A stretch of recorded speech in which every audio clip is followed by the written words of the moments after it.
Fam, what's up? What's up? How's everybody doing? Let me know where you guys are coming from inside the comment box. Welcome to the afternoon tip right here on Bama Football on YouTube. Let me get a roll tide inside the comment box. I got a great lineup for you tonight right here on Bama Football on YouTube. I got Jake Merrill coming in. We have Jarek, right? T would say, what's up? What's up, Undefeated? Yeah, we have Merrill coming in with Sean at 7. Okay, and then Smook at 8. Smook with the dunk on the night tip. Yeah, I appreciate you guys joining us. Eddie, what's up? You coming to us from Jacksonville, Alabama. Jake coming in from beautiful Augusta. What's up, Patriot Life? I see you as well, coming in from Chattanooga. And Randall, I see you. What's up? And Matt Farms, man, thank you very much to everybody that is a fan funder. William, I see you coming in from Louisville, Texas. Thank you very much to everybody that is with us right here on Bama Football on YouTube. Now, I know that you guys saw what I saw earlier today, and here are the topics that we are going to discuss over these next 30 minutes before we bring in Jake Merrill of Bama Football on YouTube, who's, by the way, has been killing it. He's definitely been on fire. And when you look to the quick hits for this 30-minute spot that I got, NCAA football, the video game, is back, okay? It's coming this summer. I can't wait to play, like I'm talking about playing video games. But, I mean, everybody, I think, inside the comment box, let me ask the Undefeated, okay? How excited are you to see this video game drop? And that's NCAA football 2025, I guess it would be 2025, dropping this summer, and the release, like I guess some teasers are coming up in May. And I know you're like, what video games? But I'm serious. Like the thing was, like, if you played this game, you know how impactful it was. And actually in the screens today, they used Big Al, right? Like they showcase kind of some of their technology that they have. Thank you, Clint. I'm with you. He's saying he's 56 years old and he can't wait. I get it. Yeah, same thing. You know, I think when you look to the video game and right, like this game is going, people are going to be lined up the street. I'm telling you, the mascot game. Remember, yeah, Chad knows what I'm talking about. I'm about to buy it too myself, you know, so I'm excited. I know Coach Smook, we're going to be playing the game with you guys when it's released right here on the YouTube channel as well. Some early screens, okay? So I went back in my phone. Now, if you know me, you know I love the game. And so, like, I would keep detailed stats. I had a notebook. I had a notebook in 2006 that I would keep track of all the stats. I promise you. And like, this isn't too long ago. Okay. I'm going to show you how much I love the game. I would record. I have a photo, an album titled NCAA football. Okay. I will show you guys that, see if I can bring it up, but I have like all of, look, I'm going to show you. Okay. Look, I don't know if you guys can see this. Look, these are all my screenshots from the video game. Okay. And you're like, what? You're crazy. Yes, I know, because I love the game. And I would always keep track of my best players that I had throughout the course of the season. Here, look, here are some of my highlights, okay? Yes, because I had multiple dynasties, okay? And I had, and I haven't played in a couple years, but these are still on my phone, okay? So I had this one particular player, and I would eat it up. And I know Smook likes to play as well, but these are some highlights from a Rutgers dynasty that I had. And, of course, I played with many different dynasties, even in the snow right here, T. And I love the option as well. You throw off. I had some elite running backs. I had some very good wide receivers with this Rutgers squad. They were so good, honestly, that there was talent across the board. How could I not? So I would look. I love it. I can't wait for the game to be played, and really excited to talk about that. So just kind of wanted to open it up with that. I know you guys are having fun with it. I had a segment today that was titled "Don't Worry," and basically, and I wanted to ask Chad about this and kind of go into the headlines as well. The biggest challenge for Coach Kalen DeBoer, and I want to hear from you inside the comment box. So as I go about the next few minutes talking about the biggest challenges or what could be, I know Rutgers, T just messaged me. She's like, Rutgers dynasty? No, I had a dynasty. So my thing is I would like to build up teams, right? I kind of build them up and then release. So because like if I just played with like Alabama, they were so loaded. So I would play with like New Mexico State or. You wanted a challenge. Yeah. And I build them up and I do because I recruit, I do it all. So, okay. So what I want to ask you, chat, while we're warming up the show and waiting for Jake Merrill at 6:00 is what is the biggest challenge for Coach Kalen DeBoer? Okay. What is the biggest challenge or challenges for Coach Kayla DeBoer going into spring football and the summer, into the transfer portal, going into the season for 2024?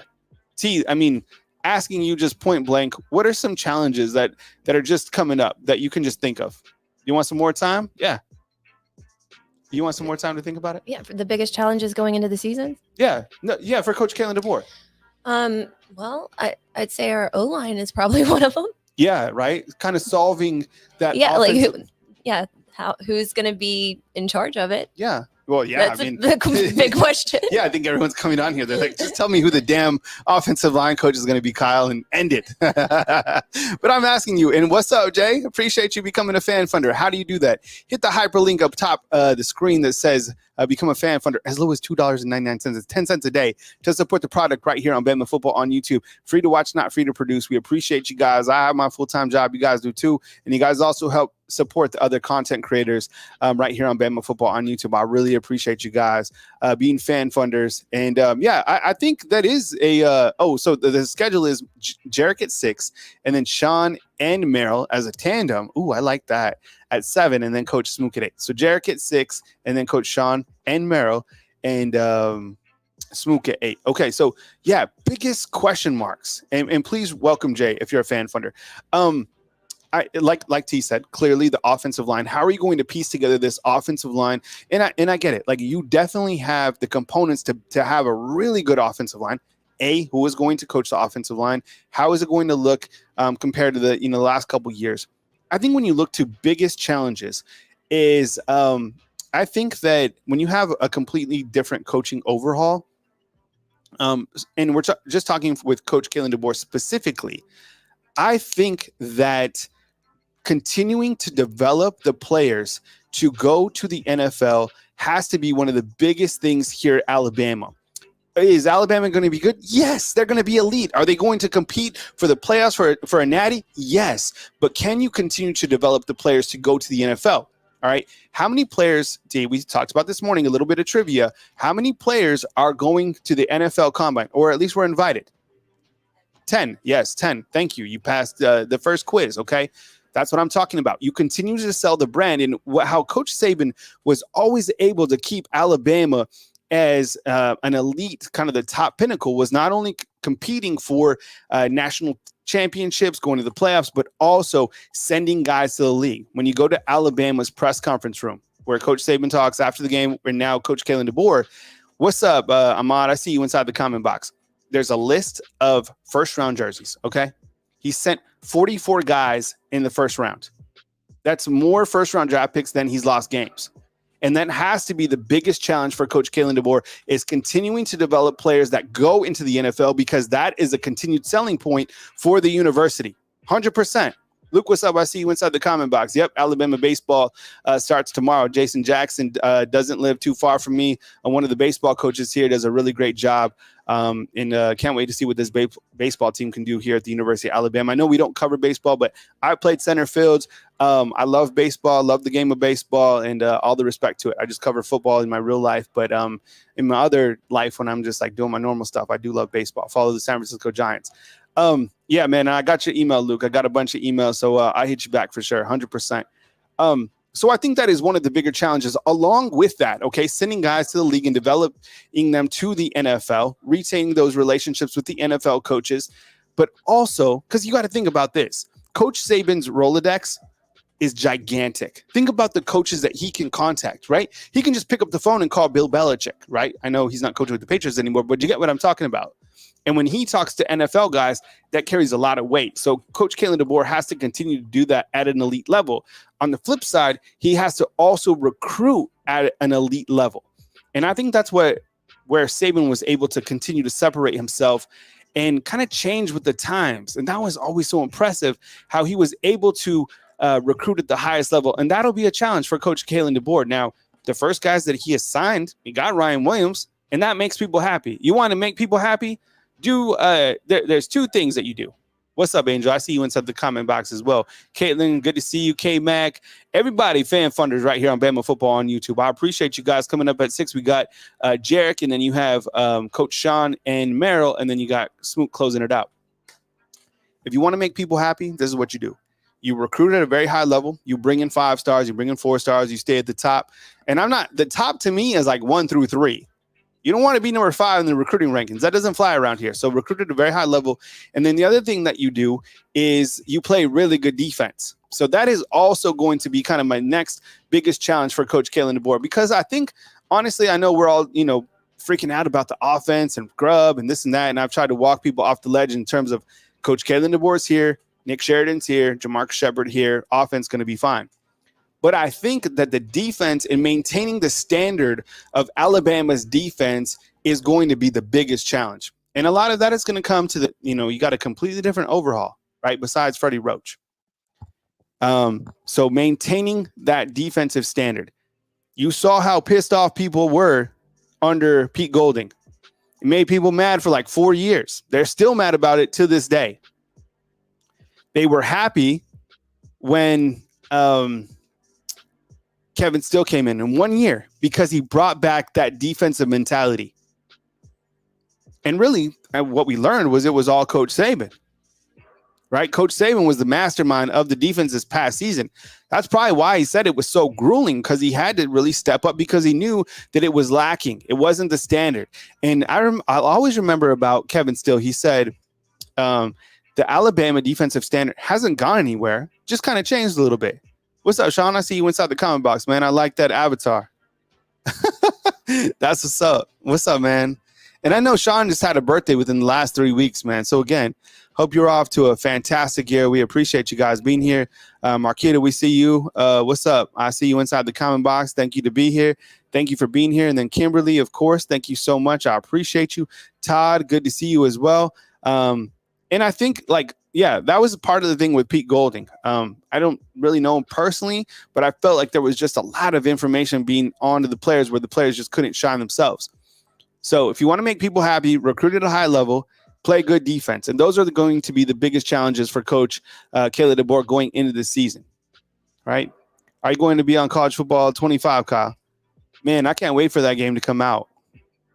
100%. Could you imagine some breaking updates from Bama football on YouTube? Like that would pop up on. That's what they should do. NCAA football, what they should do is while you're playing, if you're connected to online, you could also get like breaking updates from your favorite YouTube content creators. I'm serious. Yo, I just thought about that. That would be fire, right? Do you want to view this breaking update from Kyle Henderson? And then comes in and it could be part of your online dynasty. Damn, that would be dope. I just thought about that. Okay. T just sent me a message. She's ordering food. We are ordering food tonight from Hooligans. Holler if you hear me. You ever been to Hooligans here in Tuscaloosa? I'm getting the chicken kebab myself. What about you guys? I can't see Kyle playing NCAA. This is exciting. Oh man, I can't wait. We're definitely going to run the game on here for sure. 100%. All right. I appreciate you guys being here. I really do. And I appreciate all of the continued fan support, right? If you want to become a fan funder, hit the hyperlink up top, just $2.99. We got some really good news too. We're going to start writing some content for our fan funders. So not only will you get exclusive videos, we have Coach Sean join up on the whiteboard. And you know how talented and how articulate Ty is? Well, he does some writing as well. So I have him, having some topics that he's going to write about, because I think that's going to be fire in terms of bringing that to our fan funders. So we appreciate you guys. Yeah. Only if you want me yelling, damn it, Kyle, you made me just throw a pick and then rage quit. It's funny. So yeah, I'm here up until 6. So I just wanted to kind of hit on a couple different topics right here as we're cruising right along on Bama Football on YouTube. And as I said on this graphic, I don't think you need to worry too much. Let's go into spring with a positive attitude. By the way, I was able to, this is important, breaking update, okay? And I think Ryan Fowler as well said the same thing recently on Twitter. He does a really great job. We had a really good conversation recently. But spring football, okay, write it down on our calendar list. The first practice, from what I'm hearing, and nothing has been officially released from the University of Alabama. Talked to somebody who said this as well. But spring football, the first practice will be March 4th. March 4th will be the very first practice, okay? Nothing has been officially released, but that's what I heard. And Ryan Fowler just tweeted that as well. So, and then I was thinking, I was like, how is that going to work with spring break right in between? I guess they start practice and then break and then come back for the second half of spring practice, because they're only allotted, I think, 15 practice days going into a day, right? So there you have it. Spring football will start on March 1st, 2024. So we're excited to have Coach Smook in-house March 1st here to Tuscaloosa, Alabama. So really excited about that. And hit on this earlier today. Freddie Roach and Robert Gillespie each have been elevated in terms of their titles at the University of Alabama. Here's the pay scale that Freddie Roach has been under the last couple of years, right? 750, 720, 700. I mean, he's getting paid. He's been getting paid and paid. So I'm thinking with his new title as associate head coach at the University of Alabama, he's got to be up around $900,000. We talked about this morning. I mean, he's getting paid. And the same thing with Robert Gillespie. Now, I'm still kind of digging into the fact about the associate head coach title, because Robert Gillespie has assistant head coach as his new title. I was like, is associate bigger than assistant? Doesn't matter. I mean, it's just kind of titles, but another way for these guys to get pay raises, part of the Nick Saban ecosystem. And I'm glad each of these coaches were retained here at the University of Alabama. When we look at what Robert Gillespie was making over the last couple of years, kind of gives you a snapshot of how much these assistant coaches are making here in college football, specifically at the University of Alabama. Gillespie was making $625. And then $565 in 2022, 2021, he was making $535. He's been getting paid. So you got to think he's like, I don't know, $750, $800. And Kimberly, I appreciate you. Thank you so much for the gas up. You know what, Caleb? This is kind of like the main thing that we have been trying to dive into. And there hasn't been there's a lot of people with a lot of scoop. And this kind of been kind of quiet in terms of the offensive line. Bill Durkin was a name that seems to make sense. I think Matt Luke is a name that people would want to see. And, of course, Patriot Life coming in with a slam dunk and gifted 5 Bama football fan funder memberships. Thank you, Patriot Life. You, honestly, man, you're giving everybody a taste of what it's like to be a member. And then, hopefully you guys want to be a fan funder right here on Bama Football on YouTube. But I think in terms of who is going to be the offensive line coach, and BB in here too, up there with another 5. Thank you so much, BB and Patriot Life. Some of our stronger fan funders and contributors right here, along with Jay and Caitlin and everybody. You guys are what make the YouTube channel what it is, honestly. And we put the content creators around here, and we appreciate you guys. So thank you so much. I don't know who the offensive line coach will be at this point in time, but I know that it is more significant than I think the offensive coordinator search, because of the fact that Alabama's offensive line underperformed last year. We can call it what it was. J.C. Latham, I think, had a better season than we give him credit for, and he will be drafted in the first round. Seth, he struggled. And then, I think that overall, on the left tackle with Caden being pretty much tampered to go to Iowa, I mean, that just wasn't it. So who are they going to bring in? I don't know. But as soon as we get like a really significant nugget of who it will be, we'll bring that to you right here at Bama Football on YouTube. You're looking at what Robert Gillespie got paid over the last couple of years here at the University of Alabama. And by the way, this is like all public knowledge. Like, you can go look this up. It's part of the university. Here's a snapshot of where things stand with Alabama in terms of the coaching tree under Coach Kalen DeBoer going into the season. You have Nick Sheridan as the offensive coordinator, previous stops at Washington as the tight ends coach, Indiana as the offensive coordinator and quarterbacks coach, Jamarcus Shep, who will be the co-offensive coordinator and wide receivers coach. He was the assistant head coach and passing game coordinator at Washington this past year. You have Robert Gillespie as the running backs coach and assistant head coach.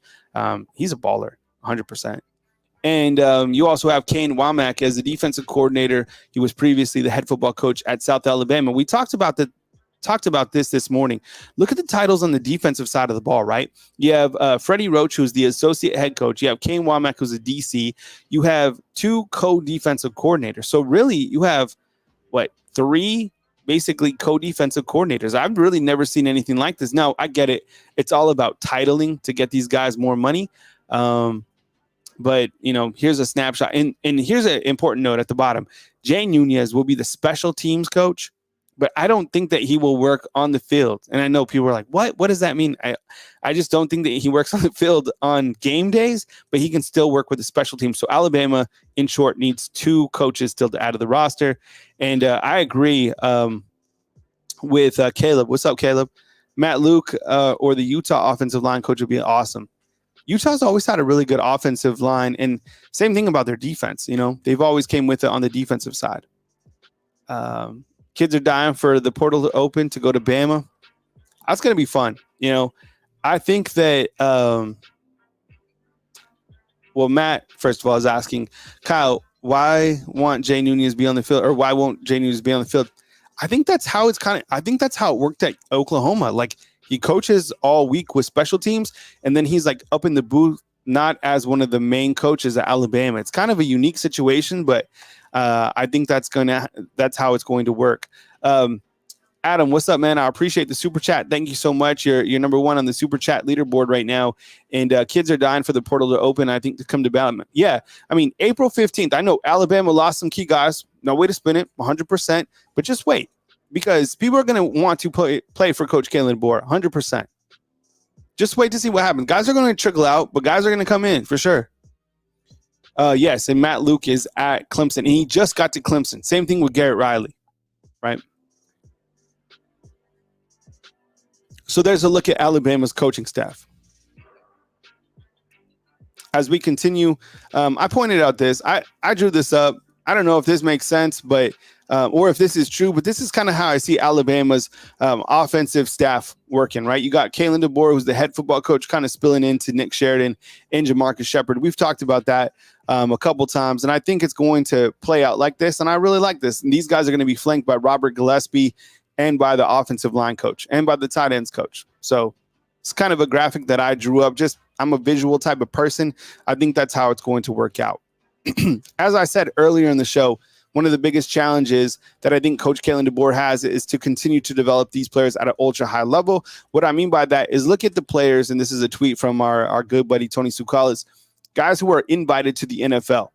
The NFL Combine will take place from February 26th to March 2nd in Indianapolis at Lucas Oil Stadium.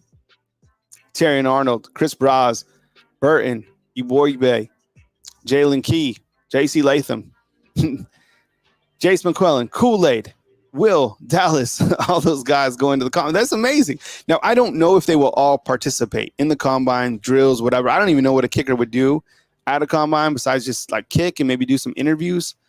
But my point is, Alabama continues to send guys to the NFL at such a rapid rate. I mean, how many first-round picks right here? I'm saying Terrion, let's see, JC, Kool-Aid, and Dallas Turner. There's 4. And maybe Chris Braswell. Let me ask you, chat, undefeated. How many players do you see from this list going into the first round of the NFL draft? T, what do you think? From this, you think, I mean... Go in the first round? Yeah, we're so far at 4. Maybe Chris Braswell is 5. 4 or 5, yeah. Yeah, right. Yeah. That's crazy. And those will still go under Coach Saban. Those are Saban's guys. So Saban will really end his career with 48 first-round draft picks because these guys are still under Coach Saban, in my opinion. Yeah, it's who recruited them, right? Yeah, who they played with. Yeah. Patriot Life is saying, just FYI to new members, please consider if you can become a fan funder. You will not regret being a part of the undefeated family. Absolutely, 100%. You get exclusive videos, and we appreciate you guys, 100%. So thank you so much. I think I have. I didn't put it in this video. I was going to basically show. I wanted to show the sponsor. Can we show our Residence Inn sponsor? I mean, I'm going to say, I think this is what will happen. I think that these 4 guys will go. It's depending on how Kool-Aid does, because I think Chris Braswell is going to be a first round pick. If Kool-Aid shows out in the NFL Combine, which I think he will, I think Chris Braswell is going to blow people away with his overall athleticism. 6'4", 260, running 21 miles per hour. I think he'll be picked in the late first round. So that'll be 5 guys. And I definitely want to point out why we're talking about somebody who is from the Maryland area is next time you are up in Ocean City, Maryland. And that was a perfect segue. Guests can book at residenceinn.com. Use a promo code LPR for special Bama football pricing. We're going to try to get Coach Smook to stay here as he comes down to Tuscaloosa and go live from this beautiful property. And if you're up in the area and you're like, what, Maryland? Yeah, we have a wide net of people who watch Bama football on YouTube. Tons of people watch Bama football on YouTube. Over 400,000 unique views within the last 30 days. And in the month of January, we had 3 million viewers, if you can believe that. 3 million. It's amazing. Man, oh my goodness. This would be crazy. If the Ravens get Chris Broswell, he would fit perfect in their defense. Man, I wish I would do anything if the 49ers would get Chris Broswell. Anything. Or Will Reichard, honestly. Yeah, they need him. 100%. If the 49ers, because the 49ers, for whatever reason, do not get guys. I mean, I know they got Kamla too, and they had Reuben Foster, but like you need a staple from Alabama. I think Will Reichard would be perfect for the 49ers. Perfect. Yeah, Caitlin's like, Saban retiring therapy on Kyle's channel saved us all. Heard a lot of people say that. Been saving Alabama football fans' lives since January, 14th, 2020. That could be my tagline. Yeah. Kyle Henderson, Bama football on YouTube, been saving Alabama football fans' lives since group therapy since Saban retired. No, I appreciate you guys. We've turned this into something amazing. The foundation's been here, but I mean, I think certainly things have catapulted this YouTube channel to where it's going, and I appreciate you guys very much. And thank you to our sponsor out in Ocean City, Maryland. Definitely want to get out to that spot. And thank you very much, Caitlin, so much. Told my doctor about the channel. Love that. All right. Chris Brown. Look at this dude. Monster. And the thing, before I move to basketball real quick, before Jarek rolls in, is the thing about Chris Broswell is he waited his turn. He could have left. He could have left and hit the transfer portal. He could have done whatever he wanted to do, but he waited behind William Anderson. Not a bad person to wait behind, right? Number 3, he was a defensive rookie of the year. And now look what he did here at Alabama. Crushed it. He had an amazing season. Him and Dallas Turner, that was quite the combo. In this coming year, I promise you, Deontay Lawson and Jahad Campbell going to bring that same fire, but just from the interior at that inside linebacker position, 100%. All right, let's continue. All right. What's up, sweet home? I see you inside the comment box. Coming up on Saturday, Texas A&M takes on Alabama. Alabama now number 15 in the country. And I still think, despite the loss at Auburn, this team is still really hot. Still really hot. But the biggest thing is, hey, what's up, Donald? Where you come from? Thank you so much for the gifted 5 Bama football fan funder memberships. Hey, Donald, thank you so much. We appreciate you. Thank you so much. We understand that we wouldn't be here if it wasn't for you guys. So thank you very much. All right. Let's talk about this Alabama basketball team, who I still think is red hot. And when you look to Alabama overall, 9-2 in conference play, 17-7 overall. Look, you know what? We didn't talk about this, T, and I didn't put this in the group text. But look, Nate Oates was mentioned. Ohio State just fired their basketball coach. Ohio State beat Alabama this season. And I get it. They're listing top coaches, but Nate Oates is in that conversation for just being somebody that's like a coaching candidate. And rightfully so. It's time that Alabama, and I think Alabama, I was going to say it's time for Alabama. Alabama realizes what they have. And Nate Oates is already paid. I mean, he's paid $5 million a year. He has a nice, hefty contract. But you know what would make what Nate Oates deserves? What does he deserve, T? A raise? No, probably a raise, but what else? Chat, what is Nate Oates deserve? What does the basketball program deserve? What do they deserve? Thank you. Yes. He's getting paid, but you know what? Build him an arena. Build the fans an arena. One of the things, I guess I'm going off on basketball real quick. You know what? One of the things that I learned here is that football drives literally the economy for Tuscaloosa. 1,000,000%. We all know this. But guess what? Alabama fans love Alabama basketball. They really do, honestly. And they want a new arena. They deserve a new arena. I think it's coming, but they really deserve it. And you know what? I want the students right on the floor, like right on the floor. People love what Nate Oates brings. It's been great to see what he's been able to do. People love Alabama basketball. I promise you. Giving them a new arena would really continue to elevate the University of Alabama in the athletics. I think it needs to happen. So make it happen and go support this basketball team. And you know what is really fire is these jerseys that Alabama basketball is going to be wearing on Saturday for this game. Have you seen these? The Block A is coming back out. Damn, these are, you know what these are? These are straight fire. 100%. Look at that. The Block A is coming back. It took over. And rightfully so. I love it. The Block A, I want these shorts. I want to wear these shorts. The jersey's tight. Right? Like the energy is so good. And this is still such a hot team. Such a hot team right now. I go back to this graphic real quick. They are 11-1 at home. Give them a new arena, please. They need it. 11-1 at home. The fans deserve better. Get them a new arena. All right. Look, Saban, I think, is coming through me sometimes. I just said, you know, but honestly, I'm serious. A lot of the mentality that, because I read Coach Saban's books, I was in his office, I would emulate like what he was doing, his message, and I think I got a lot of that. Like that dog mentality, that work, like make their ass quit. That's what I bring to the YouTube channel.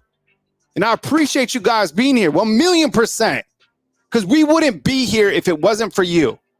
Give the basketball team a new arena. Thumbs up if you agree inside the comment box.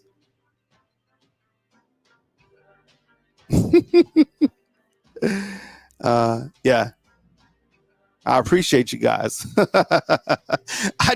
They deserve nice things. Yeah, so I appreciate you guys rocking with me. We got Jarek rolling through, and we appreciate you guys joining me to open up the show at 5:30 p.m. And you know, I love coming on. I love rapping with you guys. I love to start my day with you guys. But guess who's going to start the show tomorrow on Friday? Coach Sean. Coach Sean's going to come through with it on Friday. So he's going to start the show, and then I'm going to bat in the 2 hole tomorrow. I'm going to bat in the 2 spot. Ty has some family coming in. So Coach Sean at the number 1 spot and a leadoff spot, followed by Kyle Henderson, and then number 3. I think are we on with Merrill tomorrow? Merrill's at the 3 spot. Yeah, okay, yeah, because I like to schedule like a batting order for baseball. So tomorrow we're moving up our heavy hitter, Coach Sean, to the 1 spot. I'll be at the number 2. 3 will be Jarek. We'll get on board. No, 3 will be Merrill. And then 4, we got Smook. I like that lineup. And then we're having a company meeting at 1 p.m. We're going to have virtual Jersey mics. All right, fam. I appreciate you guys rocking with me during this time period. I'm going to turn it over to Jarek, but first I'm going to bring Jarek in. So, Jarek, you good to go? Give me a thumbs up, man. All right, bringing on Jarek. What's up, Jarek? How you been, man? How you feeling today? Oh, you're muted right now, Coach Jay. Not ready for the sign language. Just saying. Okay. Hey, yeah. What's up, man? Nothing much, man. My throat is killing me, man. I just came from a 4-hour argument about who was better between LeBron and Michael Jordan. So I crap you. I 4 hours. Yeah. What time is it? It's so literally from 2 to 7. We literally had a 4-hour argument over who was better. So oh man, you know, it's still going on. Yeah, the thing about it is, I think anytime you compare like the greats, you know, it starts wars. I love The Last Dance. I love everything that Michael Jordan did in his career. And like you look to like Kobe, man, like all those guys, you know, and I still listen to like a lot of like Kobe Mamba mentality type stuff because I like that. Like I like to fill my cup with the Mamba mentality. But like Jordan is like more like just like game, like on the line. So I'm all about it, man. So I want you. Can we get his topics on the board? This is a fan reaction with Jarek. He has a great YouTube channel. Go support him. He's one of our content contributors right here on Bama Football on YouTube. Treat him like you guys would treat me. I appreciate you guys taking care of him. And then following up at 7 p.m., you got Jake Merrill and you got Coach Sean. And then you got Smook cleaning it up tonight. I might make a guest appearance tonight. I don't know. I'm kind of feeling, let's see how it goes. But, oh, I'm taking Lacey to dance too. Yeah, my daughter has dance. So, we'll see how it goes. Busy, which is good. Life is good. But Jarek, take it away, man. Take care of Coach Jarek, and away we go, man. Take it easy, Coach. All right. What's going on, fam? Oh boy, hold on, my throat. Give me, give me 1 second. My God, my throat. No, I legit, guys. 4 hours. 4 hours was an argument for of who was greater, Michael Jordan and LeBron. It still hurts. It still hurts, guys. What's going on? What's going on? What's going on, people? I see Caitlin. I see Jay. I see Coach Smoot. Look, Caitlin got Michael Jordan in there. I can't tell you how many. And like I said, I'm the young guy. Everyone knows I'm the young blood here. I'm the baby here. But even like I was going for like Michael Jordan. There were a lot of really like old cats, guys that's like in their 60s, 70s, arguing for LeBron James, and it's like, bro, like, come on, man. See, look at that. See, look, right there. You see what I'm talking? You see what I mean? Like, we don't got time for this, man. Come on, Nick. We don't got time for this. See, we don't have time for this. Now, we're gonna get back to this. I swear. Ending segment, we're gonna talk about this. We got to clear the air. But anyway, guys, we're gonna quickly go over some of these topics. We're gonna talk about which Bama coach is under the most pressure. We're going to talk about which Bama players need to perform well as far as what's going on with the combine, which Bama players need their draft stock, and then we are going to get towards the LeBron MJ discussion because I know we got to get through this fast. I didn't think we were going to do this, but we're doing it. All right, so Bama coach, who is under the most pressure? Is it Kalen DeBoer? Is it potentially an assistant coach? Is it our strength and conditioning coach? Like which coach is under the most pressure? Of course, we had a couple coaches that were promoted. Robert Gillespie was one of them. We don't have an offensive line coach yet. Otherwise, I'm not going to lie to you. I would have put Scott Huff under the most pressure because our offensive line needed to be improved a lot. But if I'm thinking about which coach needs to be that guy, there's a couple that I have in mind. Right, and Kalen just said it was Nick Sheridan. Nick Sheridan is kind of that guy, because Nick Sheridan has a huge amount of responsibility. Right, he's going to be in charge of an offense that needs to improve.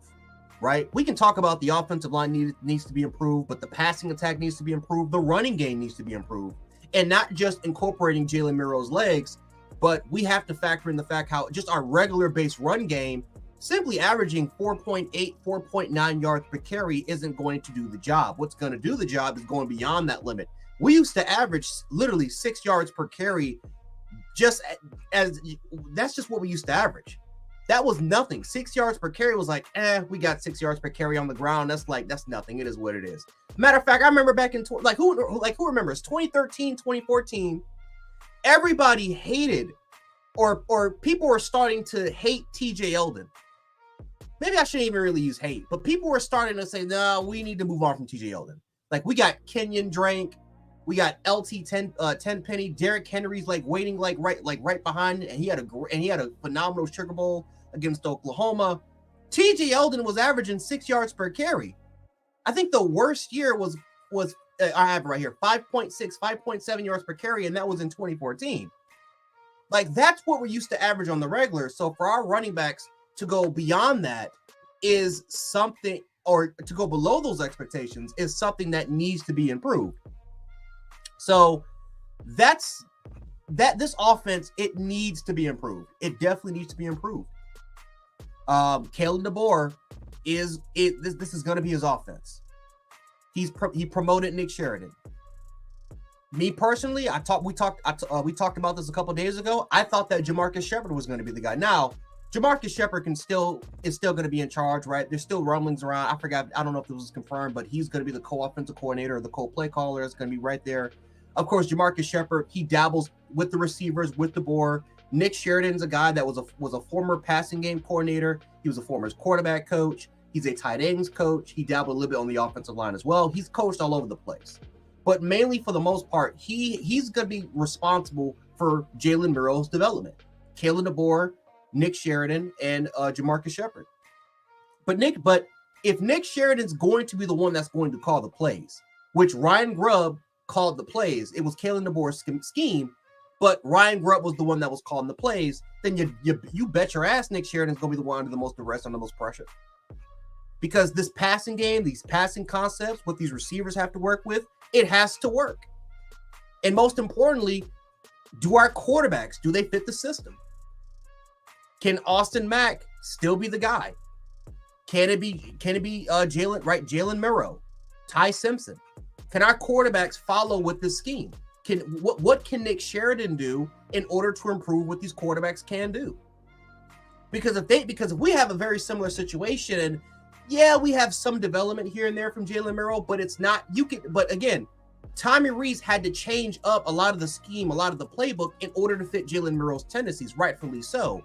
But it was the fact that none of these quarterbacks, including a quarterback that they brought from Notre Dame, by the way, you brought that guy in here because he had experience dealing with your offense, which he couldn't get down with 5- and 4-star players. So it's great that you're bringing a successful scheme that worked with Michael Penix from Indiana all the way from Washington, but Michael Penix is not Jalen Murrow. They're two completely different quarterbacks. And if Ty Simpson can't get a grasp of it, you brought in Austin Mack, but who's to say that Austin Mack, this is not a similar situation that we had to deal with last year? So can these quarterbacks, how quickly can they grasp the offense? Can this offensive line, as far as dealing with blocking assignments and gap integrity, how can they kind of deal with that? How comfortable the receivers are? But the most important factor is, guys, can this offense, can it become faster? Can it become more efficient? And can we score points? Right? Can we score points? And if we can't score points, then we have a problem. Because in a year where defensively we may take a step back, this may be a year where we may produce maybe a top 30, and I can't believe I'm even saying this myself, but hell, I'll screw it. I'll say it. We may have a top 40 defense. Last year, that defense was fantastic, but that defense finished top 25 in the country. It wasn't top 10. It wasn't top 15. It was top 25. And that was a year where the defense really had to carry the offense. So if we have a similar year where this offense isn't picking it up, it's not making major strides, it's not making major improvements, and knowing the amount of key defensive pieces that we lost through the draft and through the transfer portal, if that can't get right, then yeah, we're going to have a problem. We are going to have a problem. Because in an SEC schedule where you bring Texas and Oklahoma, and we're now in a 14-team playoff, just getting to the playoffs isn't good enough anymore. Last year it was good because it was 4 teams. It's more rare to go to the playoffs now. A 12-team playoff scenario, no one gives a damn. You can get to the playoffs while going 9-3. The question is can we make it to a national championship? That's still going to be the expectation. You brought in a national championship coach. You brought in his guys. And even with Ryan Grubb and Scott Huff leaving, you had an opportunity to try to bring in bigger pieces, bigger names. But you didn't do that because you wanted to follow your own tree. You wanted to follow something that he's always been doing, which is getting coaches that he trusts. And I'm not going to knock that down for it because I would have done the exact same thing. I'm trying to build on a coaching tree that works. But if it can't work, if it doesn't progress, if it doesn't start to work because you wanted to deal with loyalty, you wanted to try to upgrade coaches because of loyalty. The original crew that you brought in from the beginning, you brought in because of loyalty. Then it's going to be an issue because this is a year where you cannot afford for the offense to be let down. So Nick Sheridan, bro, you're on the clock, brother. You are on the clock. And A-Day is going to be, again, when this offense gets implemented, which is going to be, I think it's going to be in about a couple weeks, maybe even next month. Once this offense gets implemented, we are going to find out just how good this offense can be. We're going to find out if Jalen Murrow can take the next step. Can he adapt towards this offense? We're going to find out how comfortable these receivers are. We're going to find out if this offensive line can show improvements, because the last 3 years, it has simply been Bryce Young carrying, lackluster offensive line, lackluster playbook. And we cannot afford to have that down. Not this year. Not this year, when your defense is probably going to be this is probably going to be the youngest defense we've had in 15 years. So we cannot afford to let that down. Jay Jackson with the $5 super chat. He says, I think they are under equal pressure. Sheridan is expected to average 35 points per game, and Womack is expected to put up 10. To put up a top 10 defense on the field, Bama standard. Now, listen, I agree. But here's the thing: we didn't even have a top 10 defense last year. Now we improved, we got better, but we had a top 25 defense. We had a top 25 defense, and in large part that was because of how our offense just was not efficient enough. But still, it wasn't the greatest defense in the world. It was talented. We had a much more improved secondary. But it wasn't there. It was top 25 statistically. So we'll see. In a year where your defense is going to be extremely young, there's a case where you may play 6 true freshmen. I don't know if you can even afford to even experiment and try to find out what works and what doesn't work for your offense. So I think Sheridan's under more pressure. I think Womack has a little bit more leeway because of how young this defense is going to be compared to the offensive side of the ball, which is going to be a lot more experience. You brought in you brought in the center from Washington. You got the best interior offensive line in the country. You got a Heisman Trophy quarterback. You have 5-star running backs behind them. You have all these all-star receivers. Like, you have it all. You have everything at your disposal to still form a top 10 offense. Your defense, you have the talent, but you lack the inexperience. And I think that if we're talking about which side is more acclimated to at least progress quicker, it's gonna be your offense. I think the offensive side of the ball has more leeway to progress a lot more quicker than your defense is. That's always kind of me. Like, even when I was playing, like, I love playing offense. Offense was just easier to pick up compared to playing on defense. Defense was hell. Defense was a headache to play. I hated playing as an outside linebacker, hated playing as a box safety. I hated it. It was way harder to kind of pick up a lot of the tendencies and like, it was pain compared to the offense. So, we'll see. We'll see what happens, man. But I think Nick Sheridan, he's going to be under a lot of duress, a lot of pressure. And I think it's in a way, I think it's a little unfair at the same time because he just got promoted. But we are not in the state when we're trying to rebuild and get 9 wins. Last year was supposed to be the rebuilding year. Like, last year, we knew that the offense was going to be with headaches. We knew that defensively it was going to carry. We hope that this year could be the year where we can start competing for a national title. Last year, we overachieved. This year, we're trying to get back to the national title. We're not just trying to go to the playoffs, and because that's not the standard anymore. It's never been the standard, but a 14 playoff, that felt like an accomplishment. A 12-team playoff does not feel like an accomplishment. That just feels like a participation trophy. Or that seems like, hey, this is just the start of the journey. Because if you get to the playoffs, first of all, you don't even have to play for your conference championship now more than ever to simply get into the college football playoffs. You can simply lose. You can go 9-3, get into the playoffs, and you have to play 3 games in order for you to get to the national championship. So it sucks that we have to put a lot of pressure on these coaches, but unfortunately, at least for our fan base, we are spoiled, and we're not trying to regress. So that's just kind of my side of kind of how I got things. Middle linebacker was fun. Yeah, middle linebacker was fun. It was fun. Middle linebacker was fun. The one thing I hate about Mike is diagnosing plays. I hated that. I would rather play as an outside linebacker when I just don't have that much responsibility compared to playing as a Mike. I hated playing as a middle linebacker. I played more the jack, but it's just the responsibility. I don't feel like just calling plays and just diagnosing and doing all that stuff. That gave me a headache.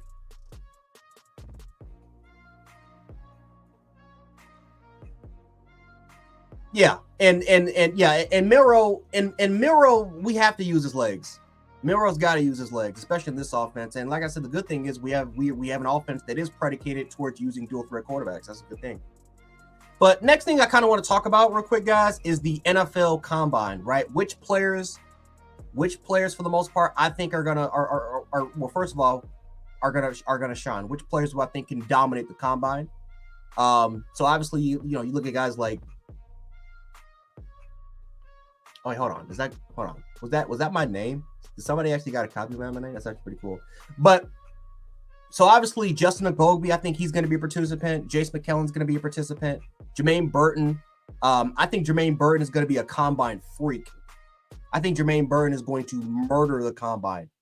For what I've heard from certain scouts, that dude is probably the fastest player there at the combine. So I think Jermaine Burton is really I think he's gonna have a great opportunity to boost his stock. Dallas Turner, he's going to be there, but there's a great chance he may not participate because of how well his stock is right now. Like he'll do players meetings but there's a great chance he may not even perform. Terrion Arnold, he's gonna go through all the procedures. Chris Braswell, I think Chris Braswell can kill the combine. I think he can kill the bench press. I think 3-cone drill, and I think 3-cone drill. I think shuttle. I think 10-yard split, even 10-yard split during the 40. I think he can kill it because he has phenomenal burst off the line of scrimmage. And I think that's what they don't really care about what you run the 40. They care about your 10-yard split the most. But I think Chris Braswell is a combine warrior. I think he can do whatever it takes to boost the stock, and I think he needs it. I think Chris Braswell really does need it because he's projected right now to go in the second round as an early second round pick. And I think the good thing about Chris Braswell is that he has the tape. He's got the tape to be a phenomenal player. But a lot of people kind of question his ability to bend. A lot of people kind of question his ability. I think, again, he has a phenomenal set of pass rushing moves as we're talking about his arsenal, but people kind of question his bend. People kind of question how good he is as an edge setter because they look at his size and his frame and they think, okay, we like what Will Anderson was able to do because not only was he a solid pass rusher, but most importantly, like Will Anderson, his rookie year was an elite edge setter. That's how a lot of teams, at least right now, from what I'm using, like if you look at a lot of the scouting reports, like NFL Draft Buzz, you look at Pro Football Focus, like the biggest criticism for Chris Braswell is that he cannot set the edge consistently. And they don't want to simply use him as a straight up pass rusher because Tim Williams was like that. Tim Williams was a phenomenal pass rusher, but people felt like if he gets stoned as a pass rusher, he can't set the edge. And if he can't set the edge and hold his own there, then he's not going to be in the league. And so that's some of the concerns that I've been seeing, at least from a bunch of scout resources or NFL site resources, combine, right, these quote unquote Mel Kiper sites that are kind of projecting Chris Braswell to go in the second, maybe even slide to the third. Do you think Braz goes first or second? I think Braz can jump to the first. I think he has to dominate the combine though. I think he has to really go off, and I think he can. But I think his tenure, again, it's certain drills he has to get down first, and I think in order for him to get there, but he's a fringe first rounder. I think an issue with Braswell is the fact that this is such a loaded receiving class. This is a loaded tackle class, and I think for edge rusher, there's Braylon Trice, Dallas Turner, Latu, and you have Jared Verse. Right, you have the four top of the crap, guys, and then I think second tier is Chop Robinson, Adia Isaac, and then there's Chris Braswell. So again, pass rusher, it's a premium position, but I think the question is, well, where does he play? What scheme does he play in? Does he play in a 3-4 scheme? Does he play in a 4-3, 4-2-5? What scheme does he play in, and what can he excel at? And I think number two is can he set the edge? Can he be good in run support? Right, especially if he has to play as an outside linebacking role at the next level. So I think Chris Braswell really does kind of need to improve his NFL draft stock a little bit. I think Braswell goes late first. He can get there. He's a fringe first rounder that I think is that if he doesn't go first, he'll go early in the second. He'll go early in the second, but and this is what we're assuming, that he's going to do good at the combine. Now, players that actually need to do well in the combine to improve their draft stock, Jalen Key. Brother, you gotta, man, Jalen Key, you gotta show us something, brother. You gotta show us something, because this season was it was up and down, Jalen. It was up and down. You gotta show us something. You gotta dominate these drills, dominate your workouts when pro day comes. But right now, I mean, he's looking like a 6th to 7th round draft pick, late day 3 pick. And we got to boost that up to at least being a 4th rounder, maybe even a 5th round pick. But we got to get you drafted. I'm trying to think who else. Justin Agbogbe is, from what we've heard, he's like a late day 2 pick, maybe early day 3.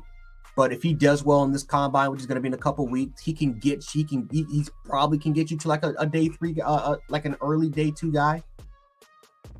Justin Agbogbe at the Senior Bowl helped his stock, because there were even some people that had him as a 5th round pick. There was a lot of mocks that had him as like a 5th, 6th rounder. Now he's going as a 3rd to 4th round pick. So he boosted his stock. It helped him, but he needs the combine. The combine pro day workouts, really, he's got to help his case. Otherwise, because there's a possibility that he can go as a early, like there's a possibility he goes 2nd round. People love the tape, but they do have questions about his injury history, and they have questions about his athleticism.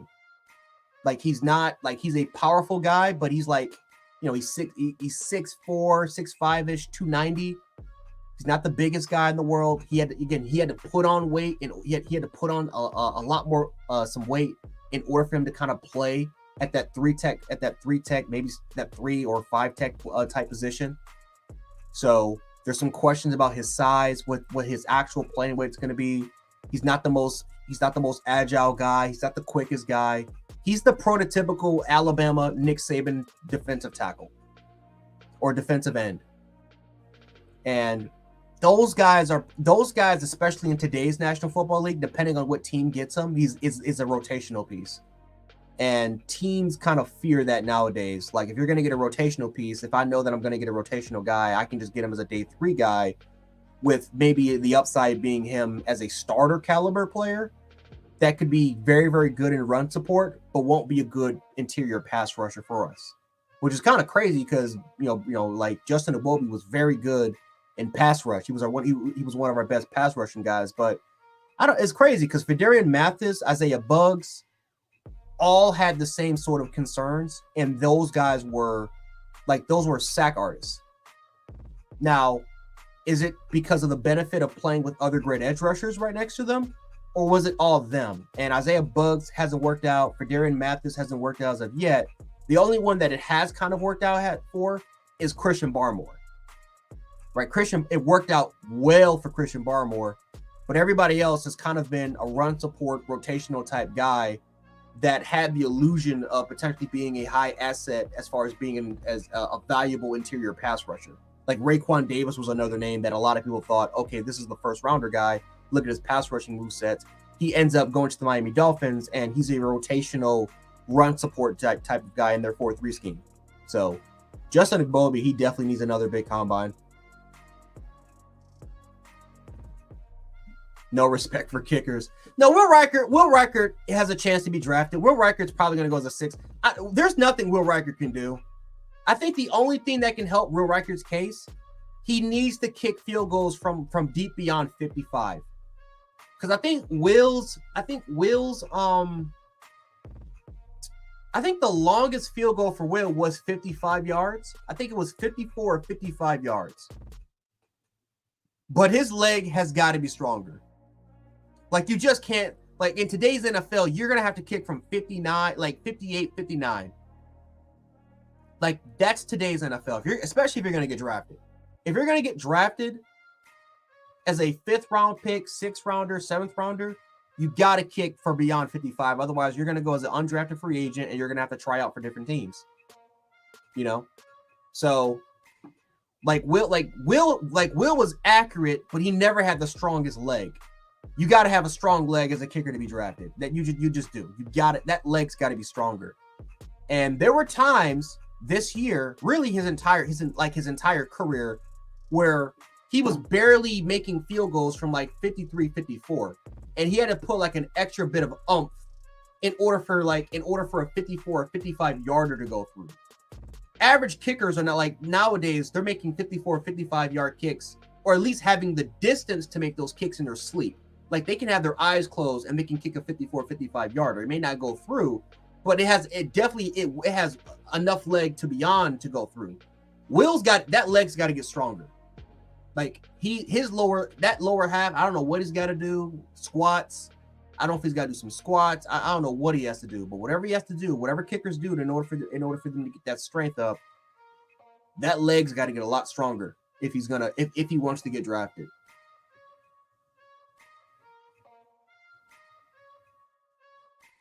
Will can hit from 70.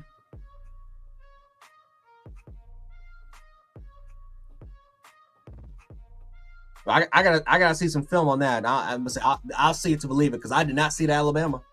And it's not the fact that he can make the field goal, or again, it's hard to make 60, like 50, 59, like beyond 55. Do you have enough leg to put it on there? You know, like Justin Tucker. Justin Tucker is kicking from 65 yards. If they have to.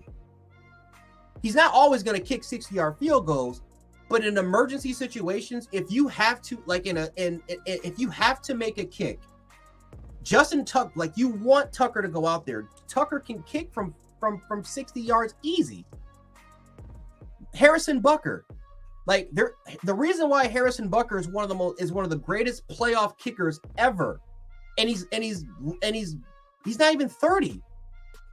He's not even 28 yet. But the reason why Harrison Butker is one of the greatest playoff kickers of all time is because he can make it from anywhere, and he can definitely get the distance beyond anywhere. Will has got to do that. And let's just say, for the sake of argument, if Will goes to Chicago, if he gets drafted to Chicago, oh, you betcha. I don't know if we have any people that's from Chicago in this chat, but anybody that's from Chicago, please let them know how strong that win is in Chicago, especially when you're in that crappy, disastrous stadium that definitely needs a renovation in Soldier Field. If you attempt a 55, 56-yard field goal in Soldier Field in January with that strong wind, you better have enough leg, because otherwise boy. That's one thing Will has got. That's one thing Will had the luxury, man. Okay, so I'm seeing like Ephraim saying it. Well, y'all gotta start sending me some footage, because like I said, in Alabama, I didn't see it. And it's not even the fact that he, like I said, it is what it is if he makes the kick or not. There were times where I saw that dude literally struggle to put enough distance to make 54 yards barely.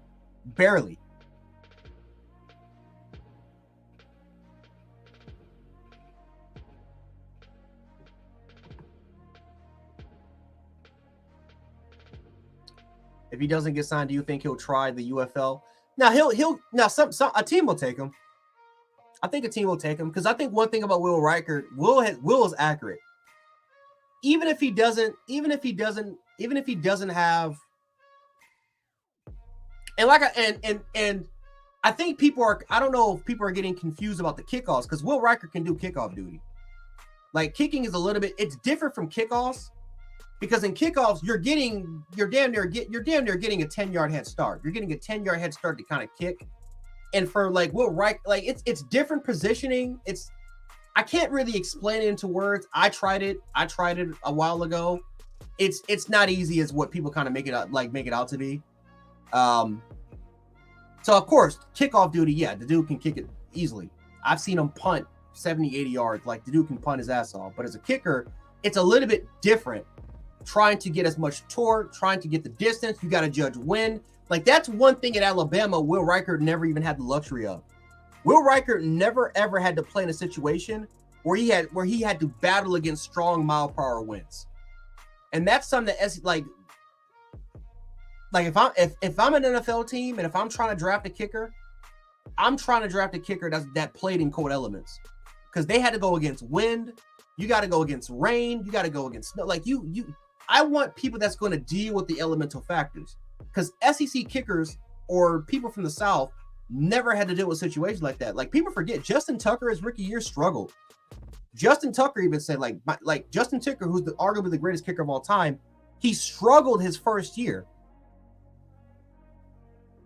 because once that cold came, it's just different, you know. And the NFL is it's a cold league, man, compared to college. It's a very, very cold league.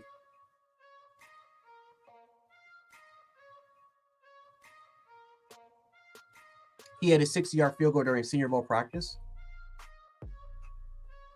And like I said, you know, that's great. That's great.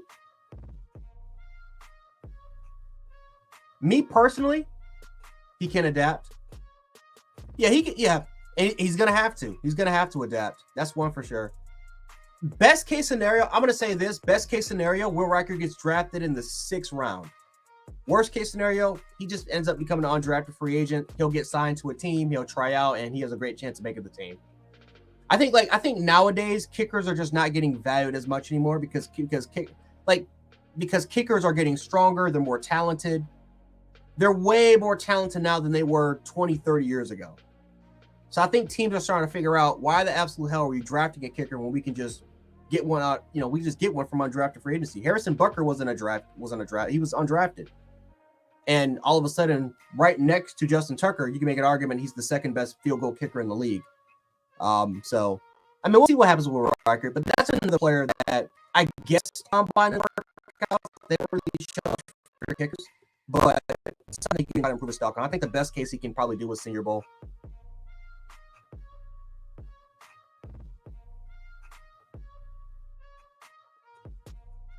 Ephraim, where do you think he's going to get drafted at?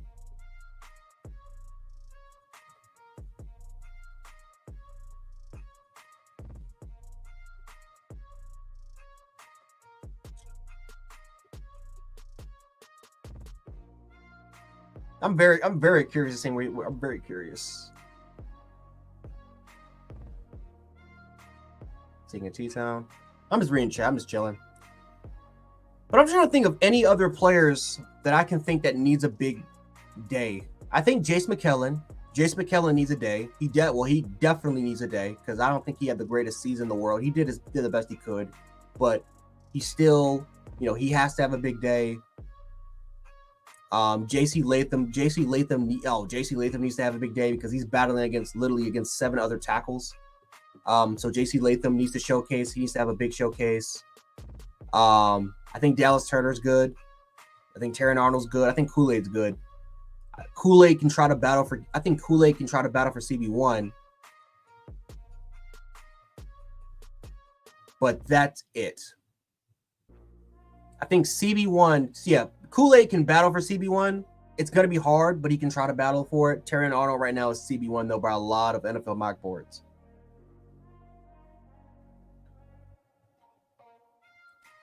Oh, Jermaine Burton. Thank you.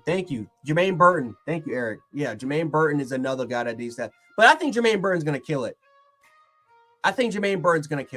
I really do. I think he's going to kill it. I think he's going to run a sub 4. I think he's going to run a sub 4.4, maybe an early sub 4.4. I think his broad jump, people underestimate his broad jump. That dude at IMG Academy was breaking records with his broad jump. So, and you're talking about IMG Academy that had Olympic track stars training in their facilities. And when he was there as a freshman, this dude Jermaine Burton was a menace when it came to track and field, literally competing against championship track stars. So, I think he'll kill it at the broad jump. He'll kill it at that 40-yard combine. I think receiving drills he's gonna kill it in. 3-cone drill, shuttle. Oh yeah, Jermaine Burns, he's a combine freak. So yeah, he has a great opportunity, especially like in a deep receiving class. He needs it. He definitely needs to have a great day, which I think he'll have.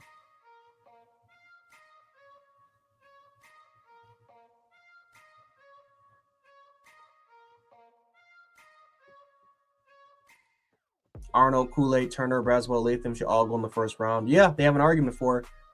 Braswell could go in the first round. The problem is, though, because this is such a deep tackle and receiving class, and plus quarterbacks, there's probably going to be at top 3 quarterbacks taken. There's probably going to be 7 receivers taken. There's, the edge rushers, the premium edge rushers are going to go. Chris Braswell is probably the 6th or 7th best edge rusher in this class. Like, it's going to be hard for him to do it. Latham is going to go because of how important tackles are going to be. So, worst case scenario, like, I can see 3 Alabama first rounders and then maybe some early slippage in the second round.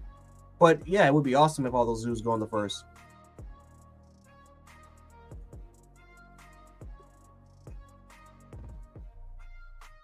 Yeah, Jermaine's gonna kill it. That dude's he's a combine freak.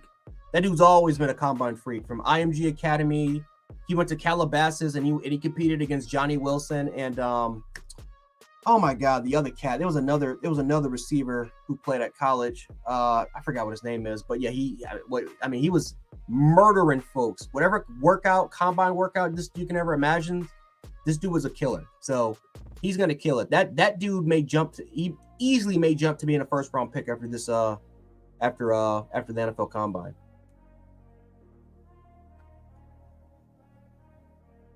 Hopefully we can send Bryce help.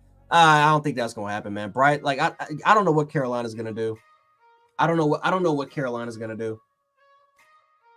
I seriously don't know what Carolina's gonna do. They don't have a first round pick. They have a second round pick, but a lot of their draft capital for like the next couple years are crap. They have the Panthers are 13th or I think 14th in the league in cap space, so they have room to work with. Plus, if you do restructures and if you can form some sort of money into signing bonuses, of course, cut unnecessary players that's going to hurt the cap. That's not going to hurt you that much. That's not going to hurt you that much against the cap, or that's going to create a lot of dead cap space. That could help free up some more money. But yeah, if the Panthers are gonna build through free agency probably more than they are going to be through the draft the last couple years. They really screwed themselves trading up for Bryce Young. And it sucks because think about this. If Bryce Young would have went to the Houston Texans with DeMeco Ryans, we could have been having a different conversations about Bryce Young right now, potentially being rookie of the year. And a lot of people underestimate Bryce Young's ability because all of a sudden the biggest criticism coming out was his size and his arm strength. And it's like it all kind of came to fruition with Carolina, even though that's not the full context of things because of how absolute dog water that entire team was. Like, I don't care how good CJ Stroud is. CJ Stroud is not winning more than 3 games in Carolina. He may have more moments, but he's not winning more than 3 to 4 games in Carolina. Like, Bryce Young was in hell, and it sucked for him. So I just don't know if Carolina's going to give him the help needed. Yeah, he has no help, Linda. He has no sort of help at all. His best receiver was a 33-year-old Adam Thielen, who was a slot receiver, who they had to move. They had to move a career best slot receiver all the way outside as an outside X, because there was nobody else that could fill that position. Terrace Marshall was garbage. Clark was garbage. You have a out of prime. You have an out of prime. I forgot what the dude's name is. He used to play with the Cincinnati Bengals or the Baltimore Ravens. But like you look at their entire receiving core, it's not there. There's no help. I mean, his running game. You got Miles Sanders. I've been saying for years Miles Sanders is overrated. Playing behind that Philadelphia offensive line, Miles Sanders couldn't do a damn thing. you had to rely on Chuba Hubbard. The offensive line was garbage, and it was injury riddle. That's what people are not even talking about the most. Not only was it garbage, but it was injury riddle. Bryce Young had to play with third string offensive tackles, and they had he literally, I mean, the final 5 games of the year, that dude played with 2 interior offensive linemen that wasn't even on the roster. They were practice squad players. And yet people want to criticize Bryce Young for not being good as CJ Stroud. It's ridiculous. It's ridiculous.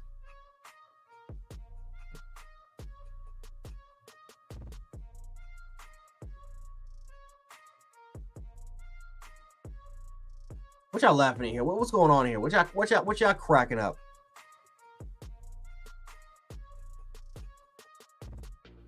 All gas, no brakes. No, just on. Well, since I'm done a little bit earlier, now we can actually get back to what I kind of want to talk to, because I've been talking about for 4 hours. So I heard some other comments. So Sean, explain to me why LeBron James is the GOAT. Now we can get back to this, because like I said, I made sure to run through these topics fast. Now explain to me why LeBron James is the GOAT. I need to know. I got time. My voice has recovered. I got time today.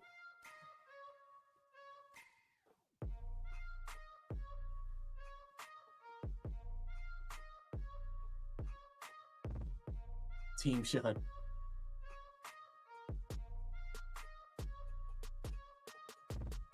I need to know. I'm tired of being the one that's gonna lead off. I have to hear your explanations, and then we're gonna flame. Thank you, Luke. I'm tired of being the baby. I'm tired of being the baby out here and having to always defend Michael Jordan. I'm like, why do I have to be the one to say this? And it's a lot of you guys, that have seen Michael Jordan say, "Oh, LeBron's the GOAT." For what? Thank you, Sean. Thank you, Kimberly. Exactly. So Sean, we waiting on you, man. The floor is yours. Mamba ahead of Bron. Oh, somebody had to say it. Somebody had to say it. We ain't gonna talk about Kobe Bryant, we ain't gonna talk about Kobe Bryant, who didn't need Hall of Fame level players to beat the Celtics.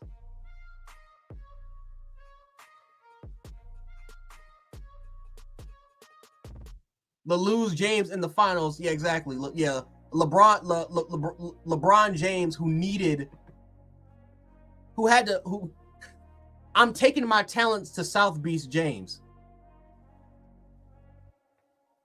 Can you imagine? Oh, you an Allen Iverson fan? Okay.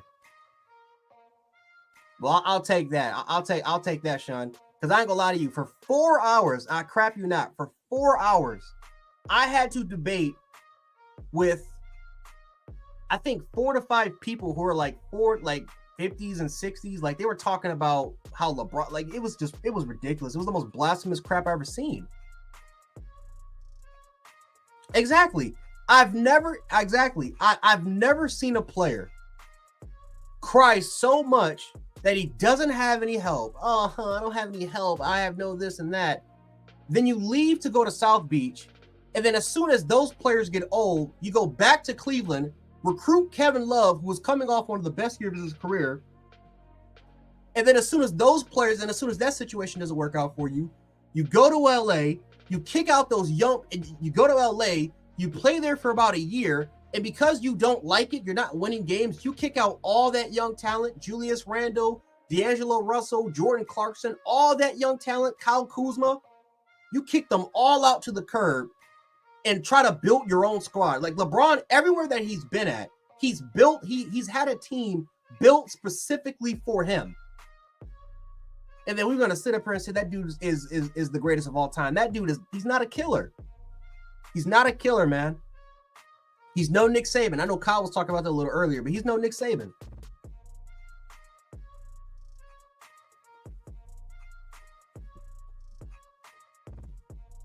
Exactly. Michael Jordan, LeBron, like Michael Jordan, Kobe, like Michael Jordan played in the era full of killers. Kobe played in the era full of killers. LeBron played in the era full of whippersnappers.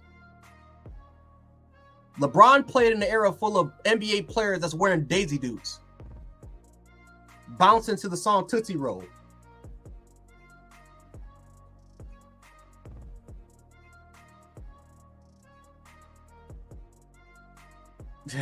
Y'all are crazy, man. Y'all are crazy, man. I love this chat. I love y'all, man. Kobe the GOAT.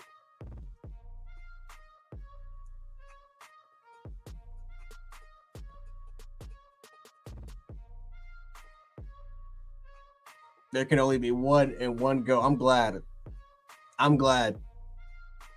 So you know what? So now I think what the mission has to be, because I think right after this, I'm going right back in there. So if y'all want to see what this actual, because they're still going live, if y'all want to see what this actual debate is like, follow me on Twitter, Jant716. And what it should be is that when you go to X, at the top, if you follow me, my name is at the top at the spaces. So if you have the spaces, my name's at the top. So you can click on it, you can join it, and you can actually hear the blasphemy, because they're still going. It's 5 hours. We're about to go to 5 hours, and they're still going at it. So I'm gonna go back in there, and I'm going in. So that's if you guys are interested. That's if you guys want to see any sort of the madness of what's going on. I might try to get Coach Mook in here. I know Smook is coming on in a little bit, but I might have to get Coach Mook in here. People, y'all don't know, man. Me and Coach Mook, we be going to war, man, on X. Me and Coach Mook, we be going to war. LBJ gonna be 60 and still in the NBA playing with his grandsons. That's actually freaking hilarious. That is funny, and that's actually I'm not even gonna take that into consideration.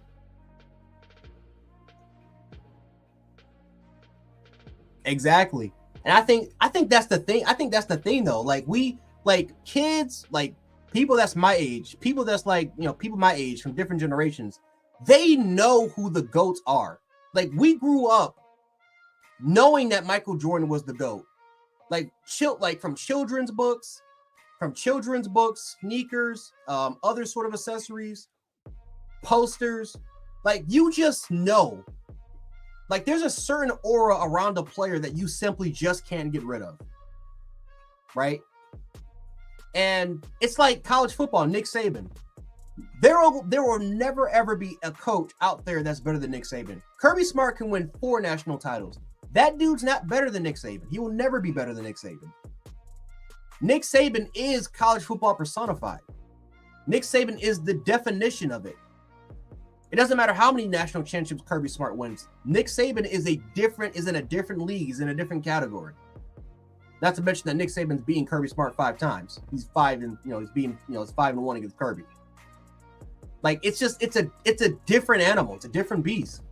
And another comparison. Hey, Kyle Henderson and what he's building with Bama YouTube. He's the GOAT. There will never ever be a Bama content creator that's better than Kyle Henderson of what he does. There'll never be. He's the GOAT. It's a different presence, different era. We're the undefeated for a reason. LeBron would have been crying in Jordan era. You know what's funny? Somebody actually brought up that LeBron James could dominate in the 90s era, and I'm like, well, wait a minute. Like, you're talking about, like, first of all, we don't know that because LeBron James LeBron James for his entire career played in an era where hand checking wasn't even allowed. Like, Jordan had to play through an era where he's getting clotheslined to death. Like, he's getting clotheslined. He's getting punched in the groin. He's getting literally bitten. Dennis Rodman's biting him in the freaking neck, biting him in his ear. He's bleeding left and right. And hand checking was allowed. LeBron James played in an era where hand checking wasn't even allowed. That's when defense was dead. Like, yeah, certainly, like, you had your great defensive teams. But when you killed off hand checking, yeah, certain teams can get away with it, but not every team can get away with it. So would he kill in that? I mean, he probably, again, LeBron is great. LeBron would have got his numbers. Of course, he would still be averaging a triple-double. But would he dominate? Would he accessorize? Would he win the national? Like, would he win titles, NBA titles?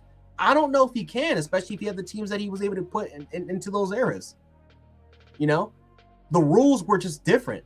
and it was tailor-made for defenders. I don't know if you put LeBron James in an era that was tailor-made for defense. Especially, like, I don't know.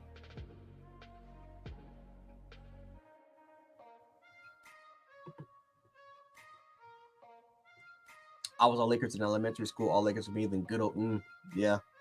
Lakers were fun as hell to watch. I'm not gonna lie to you. They were super fun. Larry Bird will smoke LeBron. Oh boy, don't get me started on Larry Bird. Don't get me started on Larry Bird, man. Don't get me started on Larry Bird. Look, Larry Bird, man. Just don't get me started, because that's a different argument. I have a different argument when it comes to that discussion. Larry Bird, me personally, I'll take Larry Bird over LeBron James. I'll take him. I don't care. Like, you don't have to be 250 pounds. Larry Bird was doing crap that, and for everyone else saying we've never seen a LeBron James before, yes, we have. His name is Larry Bird. Larry Bird was LeBron James before LeBron James came up. You're talking about a 6'9", 230 pound wing player that was one of the best assist players in the NBA, that was one of the best scorers in the NBA, that was one of the best defenders in the NBA, that can get to the hoop at will, that was a better three-point shooter, in an era where three-point shooting was ostracized. People didn't even care about three-point shooting, and Larry Bird was the man once they actually invented three-point percentage. Man, he was the first NBA player to shoot 50, 40, 90 in a season. Like, get out of here with this crap. So that's me personally. I'll take Larry Bird all day over LeBron. Especially with the era that he competed in with killers. Oh boy, man. Boy.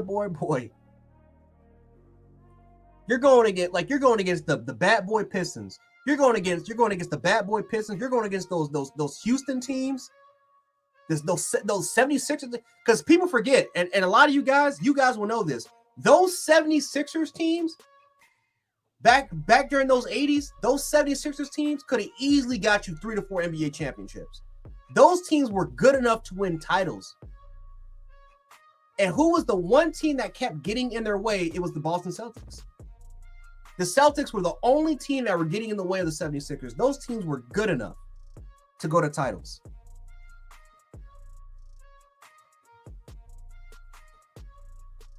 Like, exactly. Like Reggie Miller, those Pacers teams, the Knicks, Cavaliers, those Trailblazers teams. Larry Bird, Magic Johnson, Isaiah Thomas, Michael Jordan, all of those players with those teams just kept getting in the way. Because all those playoff caliber teams were NBA championship caliber teams. The problem is that they had to go against all-time great NBA squadrons. Those Celtics, those Pistons, the 76ers. The 76ers, I think they got a title out of it. But overall, for the most part, those 76ers teams could have easily had 4 titles in the Showtime era.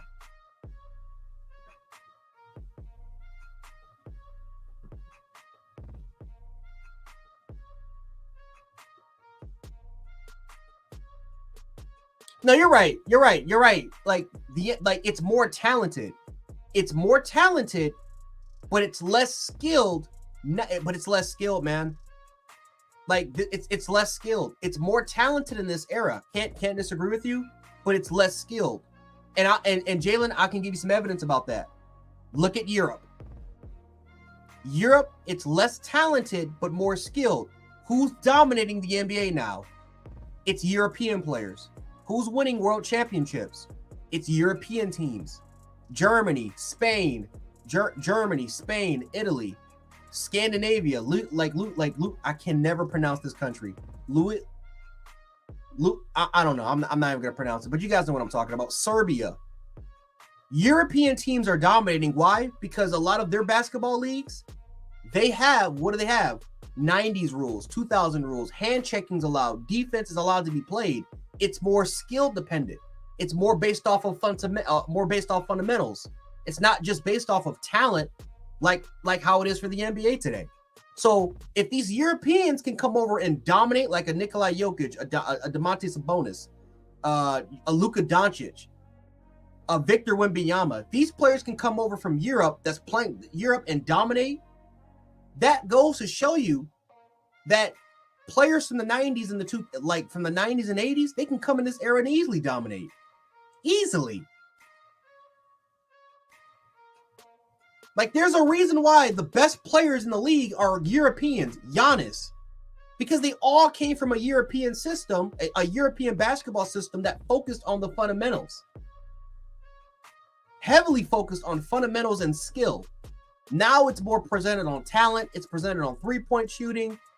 It's more offensive oriented than it is focusing on the complete game of basketball.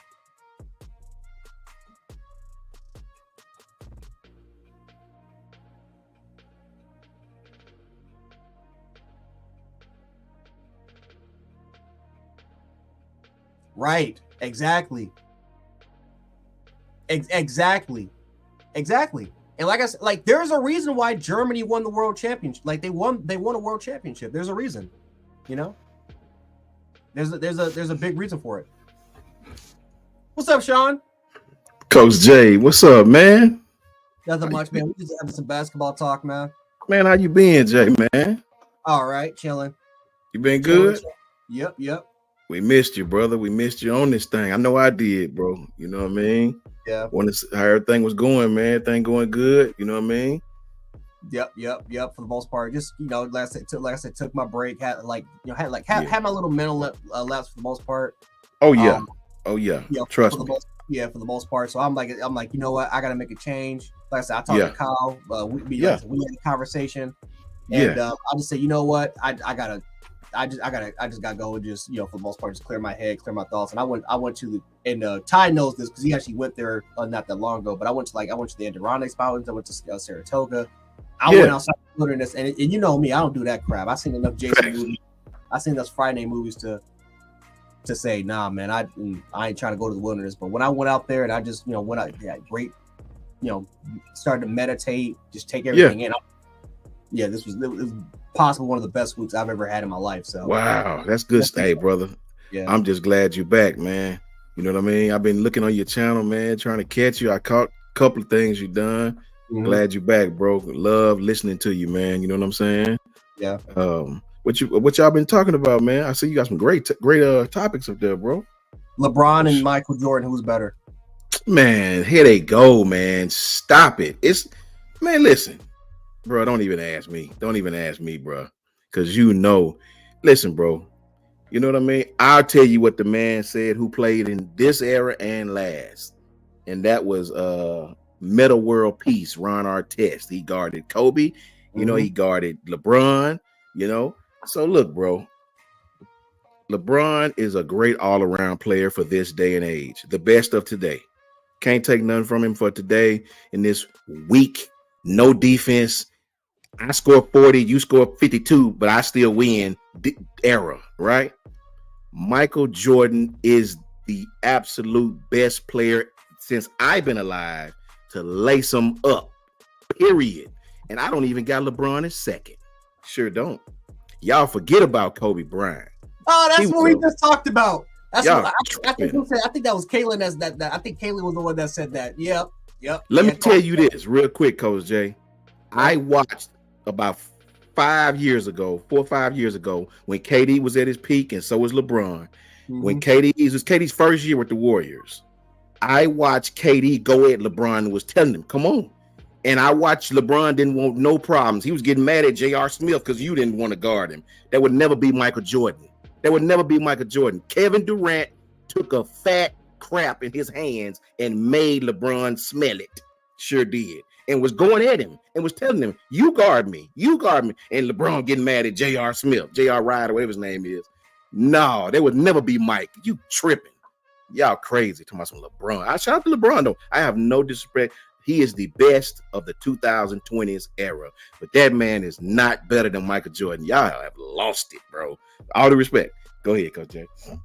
I always I literally brought this up. I talked about European players are dominating the league because in Europe, it's different. They don't go through a high school college system. They go through a little league developmental. So it's like soccer. So what they do is they take kids 5, 6, 7 years old. They put them in a youth camp. That's how they get their education system, stuff like that. They put them in a youth camp. They train them all the way up. And if they're good enough, it doesn't matter. You can be 13, 14 years old. You can play professional ball. You play against grown men if you want to. But in Europe is literally 80s, 90s basketball. It's hand checking. It's a lot more physical. Like the Jordan rule the Jordan rule isn't even it's not even allowed there in Europe. Yeah. Like you can beat up, like you can do what the hell you want to do.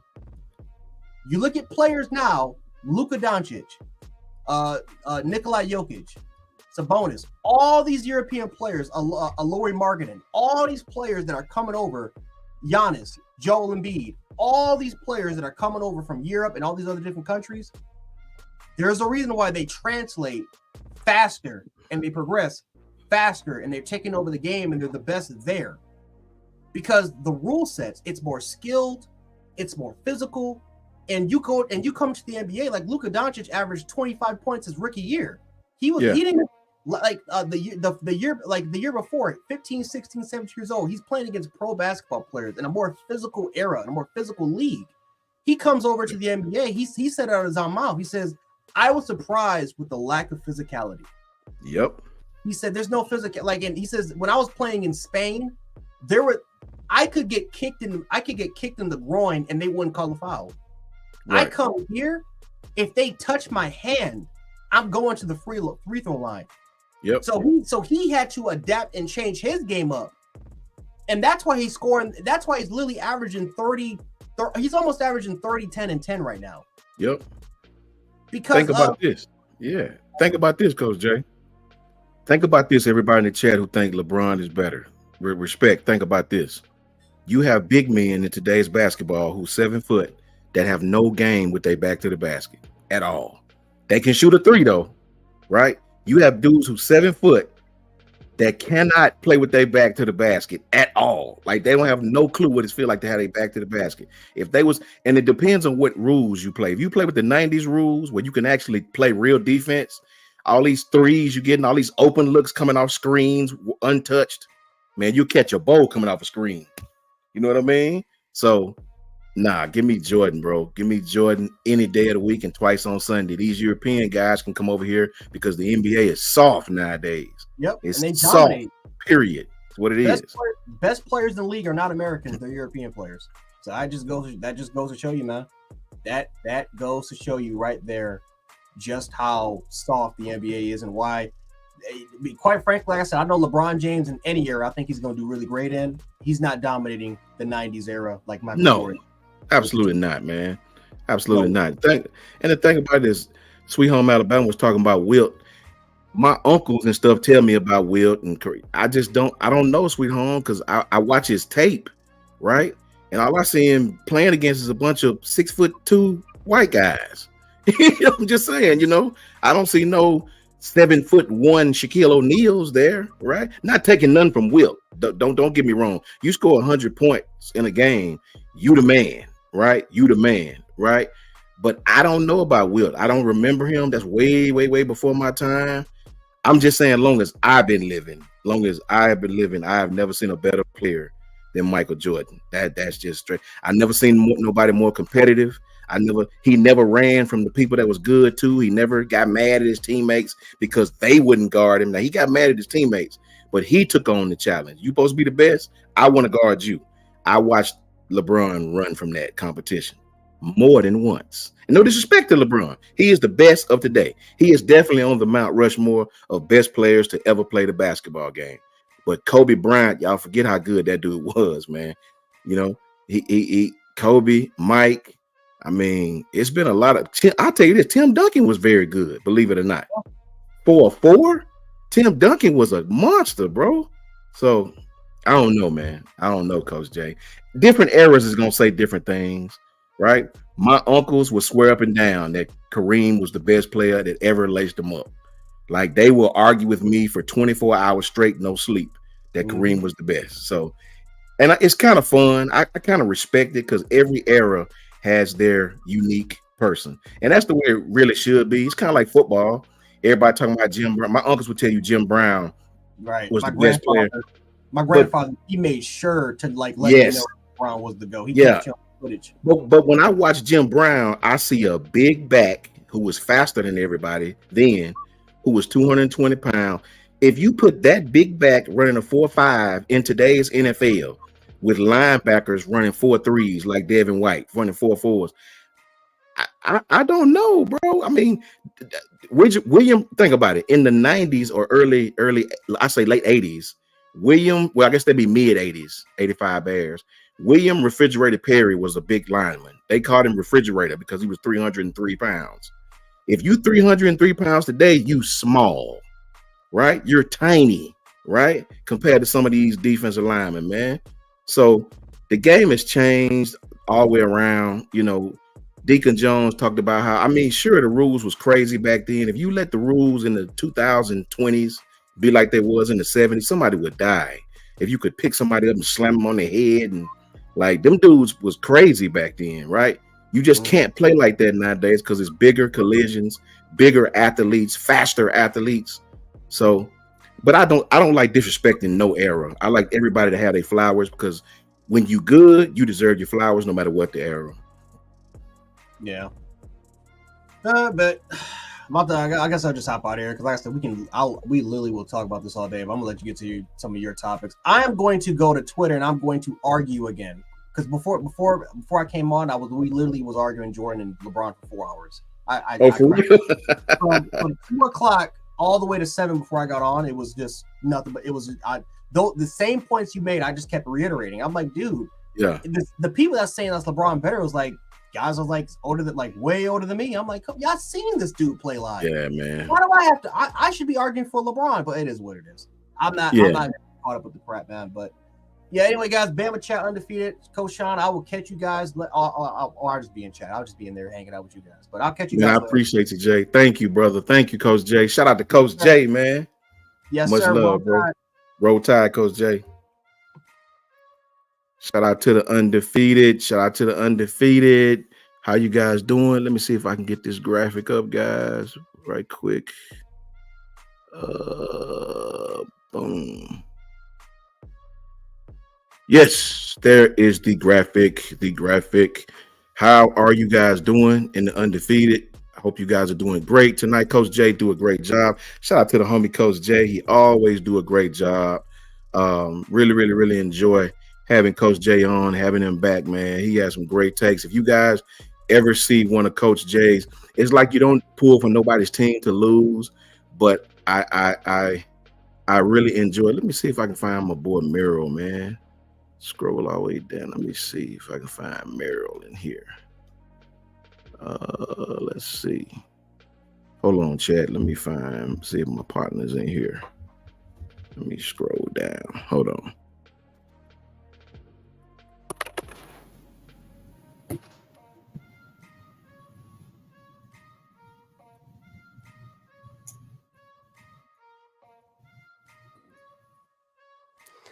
Yo, we in. How long you been in there, Mira? I don't know, maybe 5, 6, 7, 8 minutes. No, look, Kyle just sent me a text. I didn't see you on the dead gum thing. He said I had to scroll down, so I scrolled down. Like on my screen, I don't even see but the first 4, so I had to scroll. I texted him like, "Where Merrill?" And he said, "Scroll down." And I scrolled down. My bad, bro. Smook is Smook and Lady T. Are the absolute geniuses who do this kind of thing, man. Yeah, this is like my second time. So shout out to you, bro. My bad. Please apologize to you, man. Got the good Merrill in here tonight, man. Shout out to the undefeated, bro. Who we got in here, Merrill? Let's see who we got in here, man. Yeah, let's do some shout outs, man. I'm happy to be here with you, Coach. Thank you, bro. Awesome. I appreciate you, man. I appreciate you more than you know, man. So we got John M. What's up, John M. in the house? James Richard, the resident Georgia fan. Shout out to Georgia. Shout out to you, James. Carla M. Bailey's in the house. Caitlin is in the house. Caitlin Engel. What's up, Caitlin? How you doing? Health and Wealth is in the house. Xavier Barker. What's up, Xavier? Todd is in the house. Goofball is up in the house. Marquita's here. She said, shout out Merrill. Kimberly Harmon. Merrill. Shout out to Kimberly Harmon as well. Shore Amaze is in the house. Ephraim. What's up, OG? Ephraim is in the house. Exactly, bro. Sean Williams in the house. Brian Russell is in the house. Sean Wiley. Richard B, everybody up in here, man. Chris Camp is in the house. How are you guys, man? Hope you guys are doing well. Me and Merrill is up in the house today, ready to get it, ready to see what you guys are talking about, man. Let's go. Let's do it, Merrill. So first up, Merrill, we got this depth chart going on, man. We got this new, way too early depth chart. I took a look at the depth chart, and I really wanted to know what you thought about it, guy. I saw returning starters. I saw who was projected to start, as we all know, right? I saw the guys who sat behind them. I saw what everybody wanted to see. As far as who do you honestly believe will come in and start at the positions that we have questions about, the tackles, right? I'm pretty sure we know quarterback, right? Obviously, we know we have Jalen Milroe back. We have Ty Simpson backing him up. We have Dylan Lonergan. We have Austin Mack, who I think is going to be absolutely outstanding. Yeah. What do you think, Merrill, about the quarterback position? Yeah, with QBs, I mean, you made a great point. I think Milroe is going to start. I think he's going to kill it. And real quick, undefeated, I appreciate you guys. Make sure you run those thumbs up. And if you haven't subscribed, make sure you subscribe. Get in on here. Yes, and throw out those super chats tonight too, man. So that way we can get to your questions and they pop up for us. We see them. They're highlighted. It's easier for us to answer those because there's so many people in here kind of running the chat through, right? And so in Marquetta, you said pick a number. I picked number 7. That's your number. Right. But shout out to y'all, and I really appreciate the love. And to get back to it now, there's one more question. Mine is MJ. Mine will always be Michael Jordan. Facts. Straight up. Like I was born in the late 80s and I watched Michael, and that was my hero. I wanted to be Michael Jordan. Before I played football, I was into basketball so hard. I tell you what, man, I played with Detlef Shrimp's son. Right. And so I played for Sonics, right? Nate McMillan's son. I played with him. Yeah, man. There's some I've played with some dudes out here in Seattle. I'll tell you what. Right. So, but basketball, I love it, man. But get back to it. I do think Milroe will start. I think I think Ty's gonna put up one heck of a fight at that QB spot. You know what I mean?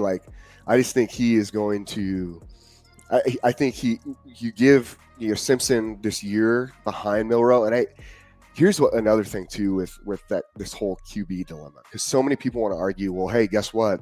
There's going to be a QB battle. Yeah, maybe to us it will seem that way, but I'm going to be honest with you right now, because of the state of where the program is in. Jalen is your leader. He is your key dude, right? And I'll tell you, man, for him not to start would be very. I don't know. I feel like it would almost be demoralizing in a sense. I mean, the guy's out there already on a top Heisman, pre-Heisman candidate. They're going to put the work in on him to make sure that he's running this offense and he's understanding it way just smoothly, right? Yeah. And so I think he'll be your starter, but I do think behind him you're going to have some guys who are going to have some time in the system. They're going to look at it, and Austin Mack kind of has a leg up going into after Milroe leaves. I will say that, but it's going to be interesting to see what Ty Simpson does with and Lonergan. He's it's interesting. And what's your thoughts on this? Is with him, you don't hear a lot about him. Yeah, did you notice that? Yeah, I do. I did, man. I know last year in spring practice he did really, really well. Young kid. I think the kid is super talented, real big arm, understands principles of playing quarterback. We have one of those what we call good kind of problems and they're staggered. You have Jalen, who's a redshirt junior. You have Ty, who's a redshirt sophomore. Dylan, who's a redshirt freshman, and Austin Mack, who's a true freshman. So all of these guys could play if they just be patient and stay, right? 100%. I mean, 100%. But here's the thing.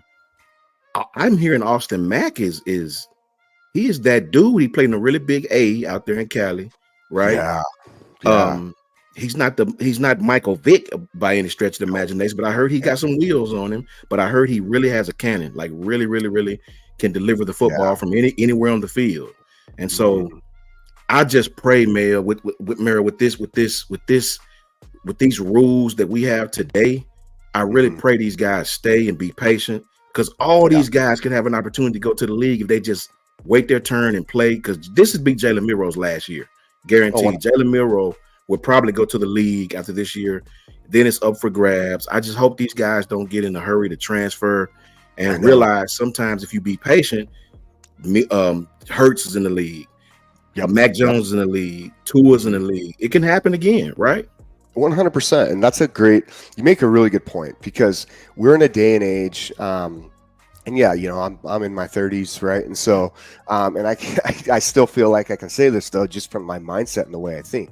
We're in a day and age where like that gratification has to be now, right? Like right now, we're getting very much into like the younger generation saying, "Man, I need it now, and if I don't get it now, then I'm done."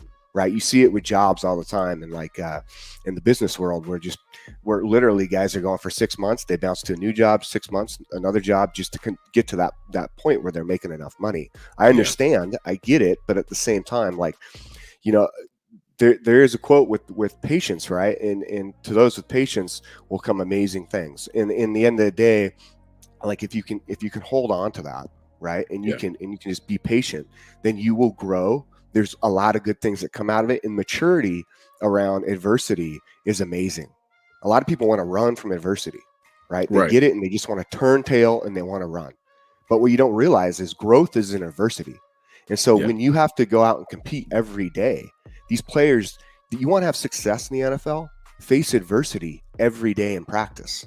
By competing at the top level, and that's at University of Alabama, and that's what you're going to get in the QB room. And honestly, we'll see it all the way down the charts. That's a whole fact. I couldn't have said it better. That is a whole fact, and I think that's the dangerous part, Mel. They don't like adversity to the point to where they will run from it. They will run from it. But just because you go to another school does not mean the grass is green on the other side, right? And I seen a comment in the chat where it was saying that Austin Mack was a redshirt freshman. No, Austin Mack is a true freshman. He was in the same class as Julian Sand, same exact class as Julian. It's just Julian was rated a lot higher, if I'm not mistaken, than Austin Mack. Next up is the running backs. Obviously, we know about Justice and Jam. What do you think about Richard Young and the two freshmen coming in, Kevin Riley and Daniel Hill? Well, I'll tell you what, man. Richard Young, I think, is kind of primed to really get going right now, right? Like this is going to be that year he comes out, and I think you'll see it with the way the scheme's set up with this offense and the way they use their running backs, right? So we watched them. If you watched University of Washington in what we saw with, I think it was Dylan Johnson, comes from Mississippi State. He comes over and he kills it. He absolutely comes out there, and he does this running majority of the season while injured too. A lot of people don't realize, but he had a foot injury. I think he had like a broken bone in his foot almost the whole season, right? And then he also had a lower leg injury the second half of the season.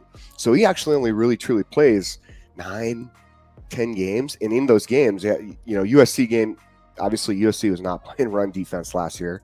They forgot what that was. So exactly. I'll say this is like that guy did amazing. Now you have a caliber of athlete at running back with Haynes and Miller, who are about to go off, and it will be interesting to see how they use Richard Young just to get into the mix and also get his portion of it. Granted, I don't think he's going to nearly get as much as what you're going to see Haynes and Miller, because you will see a true running back by committee with them, right? But I mean, with the other two, man, Daniel Hill. Very interesting one to me. I don't think a lot of guys, I mean, people love him and I love him, but I don't think a lot of people maybe gave him as much credit as he deserves. It. He's a real smooth runner. Yeah, catching the ball with how big he is. Yeah, man. And he can catch the ball. Yeah, exactly. Whoa.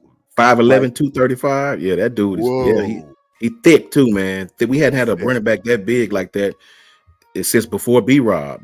I know B-Rob's about 220, right? But this kid is a thumper, and like you said, he can catch the ball. All facts, man. Impressive. Super impressive. And you just watch his run style too.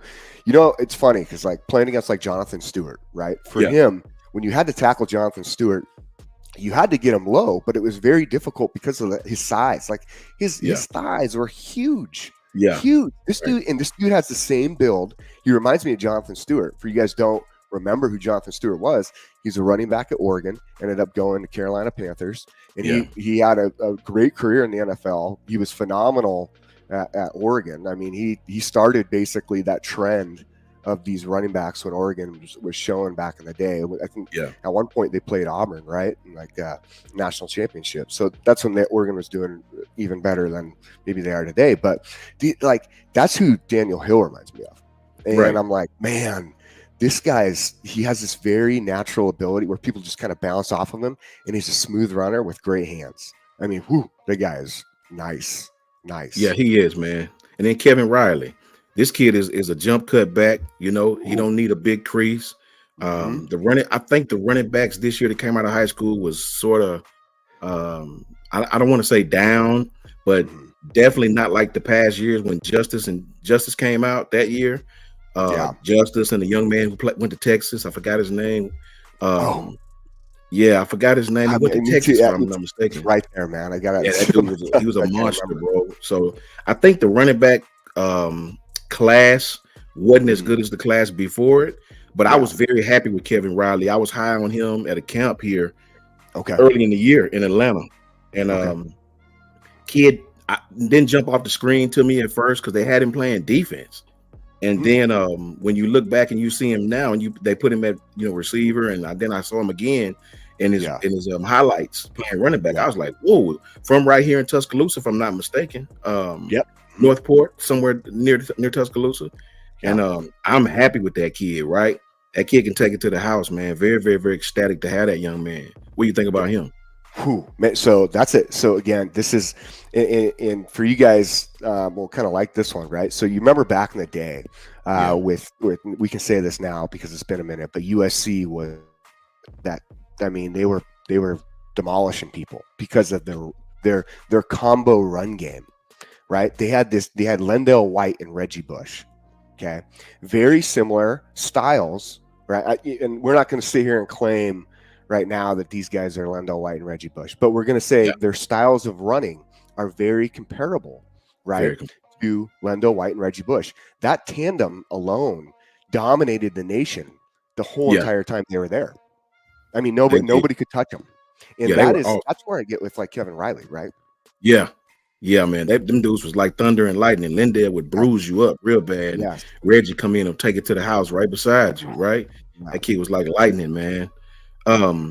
Wide receivers is gonna be kind of interesting. Obviously, we got young Ryan Williams coming in. We got young Rico Scott coming in, but you also have veteran Jeremy Bernard, veteran Kendrick Law, veteran Kobe Prentice, young guy who's ready to step up in Jalen Hill. Some young guys who hadn't played, but I think going to be very, very, very instrumental to this receiving core down the stretch. Cole Adams, Emmanuel Henderson, Jaron Hamilton, and some other freshmen, Amari Jefferson, and my personal one of my favorites, not my favorite, but one of my favorite, Arian Hampton. Bubba Hampton. That kid, man.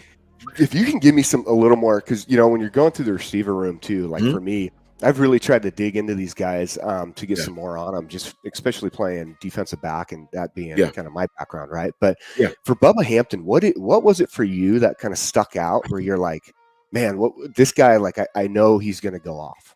Listen, I watched the highlight tape on this kid, and he took a screen.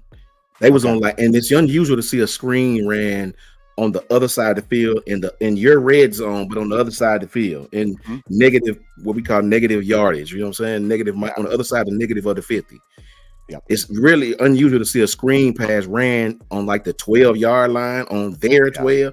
So, man, listen, I seen him take a screen pass, one cut, and out of there. I was like, who is that? And actually, I was on the tape watching another kid.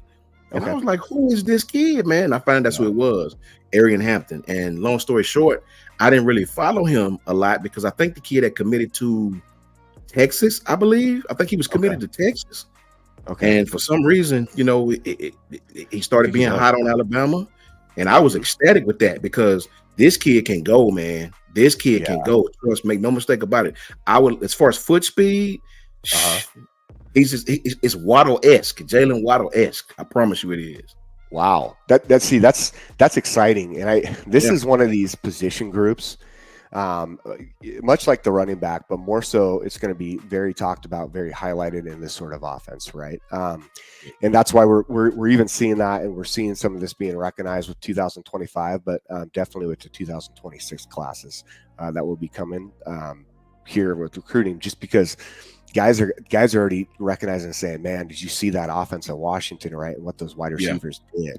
And that it's been a long time since anyone's ever mentioned the wide receivers at University of Washington. I mean, the closest thing you get back to, I mean, there's some names I'm gonna miss, but the one that pops off probably the screen for me would be like Reggie Williams, and that's a long time ago now. So you look at these guys, and I think Jeremy Bernard will bring an interesting aspect. Will he play like an X? Will he play a Y? Exactly. And that's, I don't know. I mean, and the other thing is too, is like, does he play more so in like a slot, right? And so I don't know what they're going to do with him. So I watched some tape on Jeremy Bernard doing some training, and I brought this up in another segment, and it was called Route God. Have you ever heard of that guy, Route God? Like YouTube. Yeah. Okay. Yeah. So this guy does some phenomenal. There's a lot of NFL wide receivers who use him just to really get very precise with their routes. He came and he did wide receivers for University of Washington. So I went back and I watched Jeremy Bernard, right, and watched the way he ran his routes and how precise he is. And he has a very unique quickness to him. And then he's also he's big bodied. He's not like, he's not 6'4", 6'5". He's not these guys who are talking like Megatron style, right? But we are saying, from a standpoint of your average wide receiver, he is a big-bodied wide receiver, but he's very, very precise and quick with his routes and with his footwork. And I love his hands. I think that's the next part about it is you got to be able to catch the ball, right? We can't make stupid drops.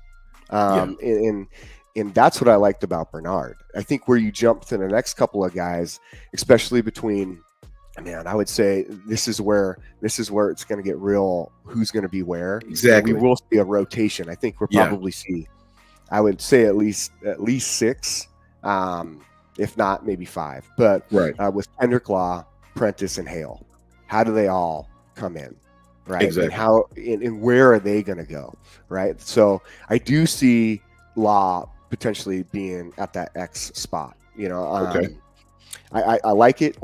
But the other person I see there too is Jalen Hale, right? Jalen Hale definitely, depth, right? Yeah, I mean, he's great downfield, and that's where that X, where you'll see whether he's running on a backside or he's running out of a bunch set or he's running out of like a trips, right? And so, I like Jalen Hale, I do, but then you also have the competition side of like Ryan Williams coming in. The kid's electric. Exactly. Electric. Yeah, man. This kid, I think Ryan, once they get him in, I'm telling you, man, and I hate doing this to kids. I hate he reminds me so much of Devontae Smith with his highlight tape. I say it every time, man. Man, I hate doing that, man. But if you just go back and watch Devontae Smith's high school tape, I promise you, if you take the name off, you'll think it was Ryan Williams. Long strider, good hands, high points to football, punt return. I mean, the kid does everything. He's just a smaller kid, but this kid is different. He is different. I'll tell you this, though. I'm excited about Kobe Prentice as well, because in this offense with Coach DeBoer, they do a lot with their inside receiver. They run a lot of things with their inside receiver, man. Right. And they train you to pick on the safety, to read the safety. I noticed that in so much I watched them, they picked on the safety. And I heard a coach, it was Coach Landing from Oregon. He was like, when the week they played Washington both times, they told their defenses backs to stay back about 15 yards. We don't care what happens. We don't care if they run the ball well. Don't come up. You train their safety to stay that deep. And I was like, wow. So you really fear them, man. Running routes and those posts and those post corners. They killing those things, man. And they read the safety, the nearest safety in the slot. They read him, and they base a lot of things they do off of him. And I saw that, man. And they make it I'm hard. really excited. Yeah. I'm super duper excited, because there were several times last year with Tommy Reese that we had opportunities to attack secondaries, in a great fashion. But it's like sometimes we couldn't get the ball to the receiver from the quarterback spot. Sometimes when the quarterback did deliver the ball, the receivers was confused, and two receivers was in the same area. We just had so many mishaps in the passing game down the stretch. Yeah. And it's like, I really, really, really am anxious to see these guys come in and how they do in this offense. And that's exciting part why, like, and we'll touch on it real quick because I know we got a lot to cover, but exciting part why, like, Coach KD did a great job of retaining Shepard, because Shepard's such a technician. You know, it's very similar to Mo Linguist, and for those who don't know as much about Mo Linguist, that guy is just he is the details for him for cornerbacks. These guys are going to be very well-rounded, and their fundamentals are going to be very sound. And then with Shepard, he brings that into the wide receiver room. Like, I mean, just you're off by like the slightest in your route, it causes, it causes a delay, or you don't get the separation you need. And the beauty about the offense is it's layered, right? So it makes it really hard in the safety. Yeah, like, you have to make a choice. You got to make a choice. Layer the routes are just so deep that you're going to give up, instead of giving up 5 yards, you're giving up 15, or you're giving up a touchdown. Yes, right? That's what I was saying. So, I love it, man. I love it because it's really, really, really geared to our talent. I think the talent we have on this roster has an opportunity to really do some great things, man. Oh, yeah. This will be our last position for the tight. I'm going to do the rest of it tomorrow as far as our depth chart. Tight end. Yeah. Now, we got CJ Dupree back, of course, the senior. We have one of my favorites, Robbie Oots. This guy, I think he should be more involved. He got great hands, big guy. We have Danny Lewis still on roster, right? Obviously, we have the freak himself, Caleb Odom, coming in, true freshman, right? Said this kid had a 43-inch vertical, right? I was like, what? Ty Lockwood, kid that decommitted from Ohio State to compete. He can play. Ty Lockwood, and the true freshman, who I watched his tape, and he's a true inline tight end, Jay Lindsey, about 6'5", about 235, and he's a monster blocking, a monster. Oh, dude, he's gonna thrive then. Yeah, you'll probably see him on the field for sure within the next, I would say within the next year or two, for sure. I don't know about this year, but definitely within the next year or two. I mean, these guys, like, this is a unique room, and just from the standpoint that there is, once you get past like the senior aspect, there is you kind of have a little bit drop off, and you run into a lot of youth, right? The cool part is too, and I'll touch on this factor, is these guys were very excited, and you heard it in Caleb Odom talking about Nick Sheridan. That's got to feel good, because the fact that Caleb Odom loved Sheridan when he met him, and he really that bond grew really fast. Now you have Sheridan, who's going to be this OC, and he's going to be out recruiting all over, and guys going to really get a further bond from all different position groups. That's a great sign. We want that, because Grubb had a very different style personality, right? And so I think it's going to be beneficial in the long run. But I will say, like you're saying, Dupree and Oots are probably your two that you'll see out there majority of the time. But if you, again, going back to University of Washington's offense this last season, there you would see about, I think it would be 4 tight ends tied into the mix, and you had 2 main ones. And those guys combined for almost 1,000 yards together with receptions, which with receiving yards. Sorry, that's impressive, because one of them, just to give you guys a heads up, one of those guys, Westover, he originally was a walk-on. Wow, really? He was a walk-on. Wow. But he almost went for 600 yards. I think he had more wide receiving yards or receiving yards than the number 1 receiver in Alabama. Right. For these guys to get coached up like that is awesome, man. Especially a walk-on. To get coached up like that is absolutely great. I'm ecstatic about the tight end room. If these guys stay, we'll have a great tight end room for the rest of the future, guys. We're going to cover the offensive line, and we'll finish up with those guys tomorrow. I'm going to save those guys for tomorrow because it's sort of lengthy. I want to get in deep with the offensive line, especially since we don't have an O-line coach yet. So I really want to dig in deep with those guys tomorrow. Roach and Gillespie. Listen, shout out to Freddie Roach for being the associate head coach, right? And shout out to Robert Gillespie for being the assistant head coach. So that's right. it was a very, very smart move for Coach DeBoer to keep these guys and to give them these promotions because, number one, from what I found out, other schools were at them. Other schools were at them. I sometimes think, man, it's a conspiracy to weaken Alabama. It's like, I really believe, other schools act like they hate Bama so bad, but everybody want a piece of what we're doing over here. Everybody want a piece of a coach, a player, an administrator, a compliance officer, an analyst. Everybody want a little piece of what Alabama's doing. So shout out to both of those guys, and to keep those guys, Merrill. Both of those guys are prevalent in recruiting here. Both of those guys have a huge footprint in what we've been doing in the past here. Yeah. So I think to lose those guys will be a hell of a L. What do you think? I mean, exactly. I mean, honestly, like you look at again, like I love listening to the interviews after the recruits meet coaches and the players sit down and they talk with their coaches, or who would be their position coach, or who's their area recruiter, right? Yeah. And you hear their names a lot, Yeah. And granted, I'll go back and I'll say, like, T-Rob was very much one of those guys too. It's disappointing that he wanted to maybe go a different route, or there was something behind the scenes. The conspiracy theory is that they thought they were going to get Caleb Downs, right? Yeah. Georgia. Didn't happen. And T-Rob's a great coach, a phenomenal coach, great recruiter. But what I think that where you really thrive with this is, number one, Gillespie doesn't just touch the running backs on his side.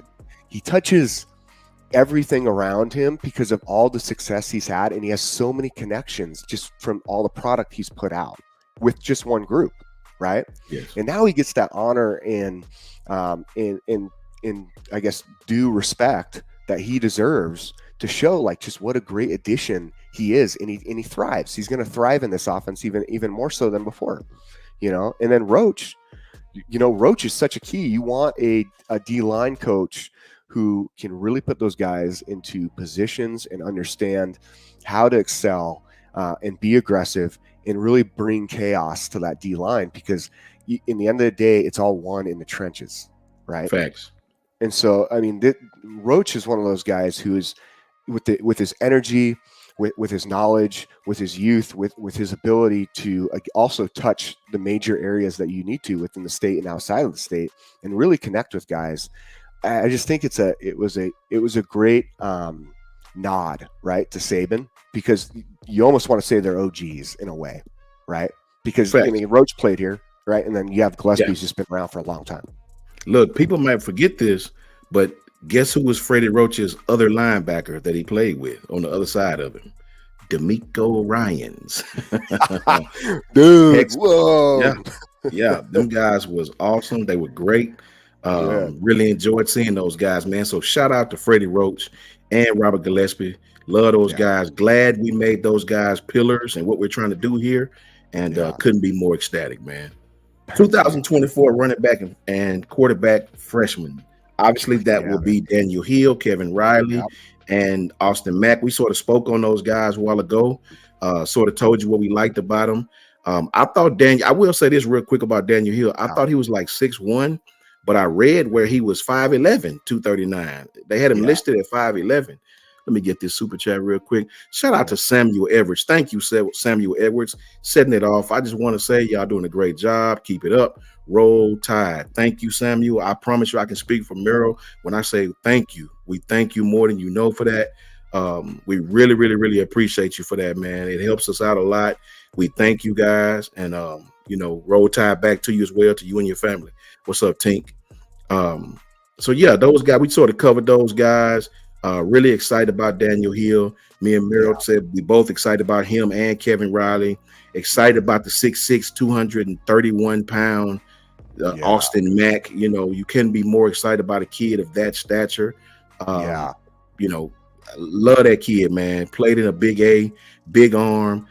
Did you guys see this? It was him who tweeted out, Bama Nation, don't worry, we locked in, or something like that. I was like, yeah.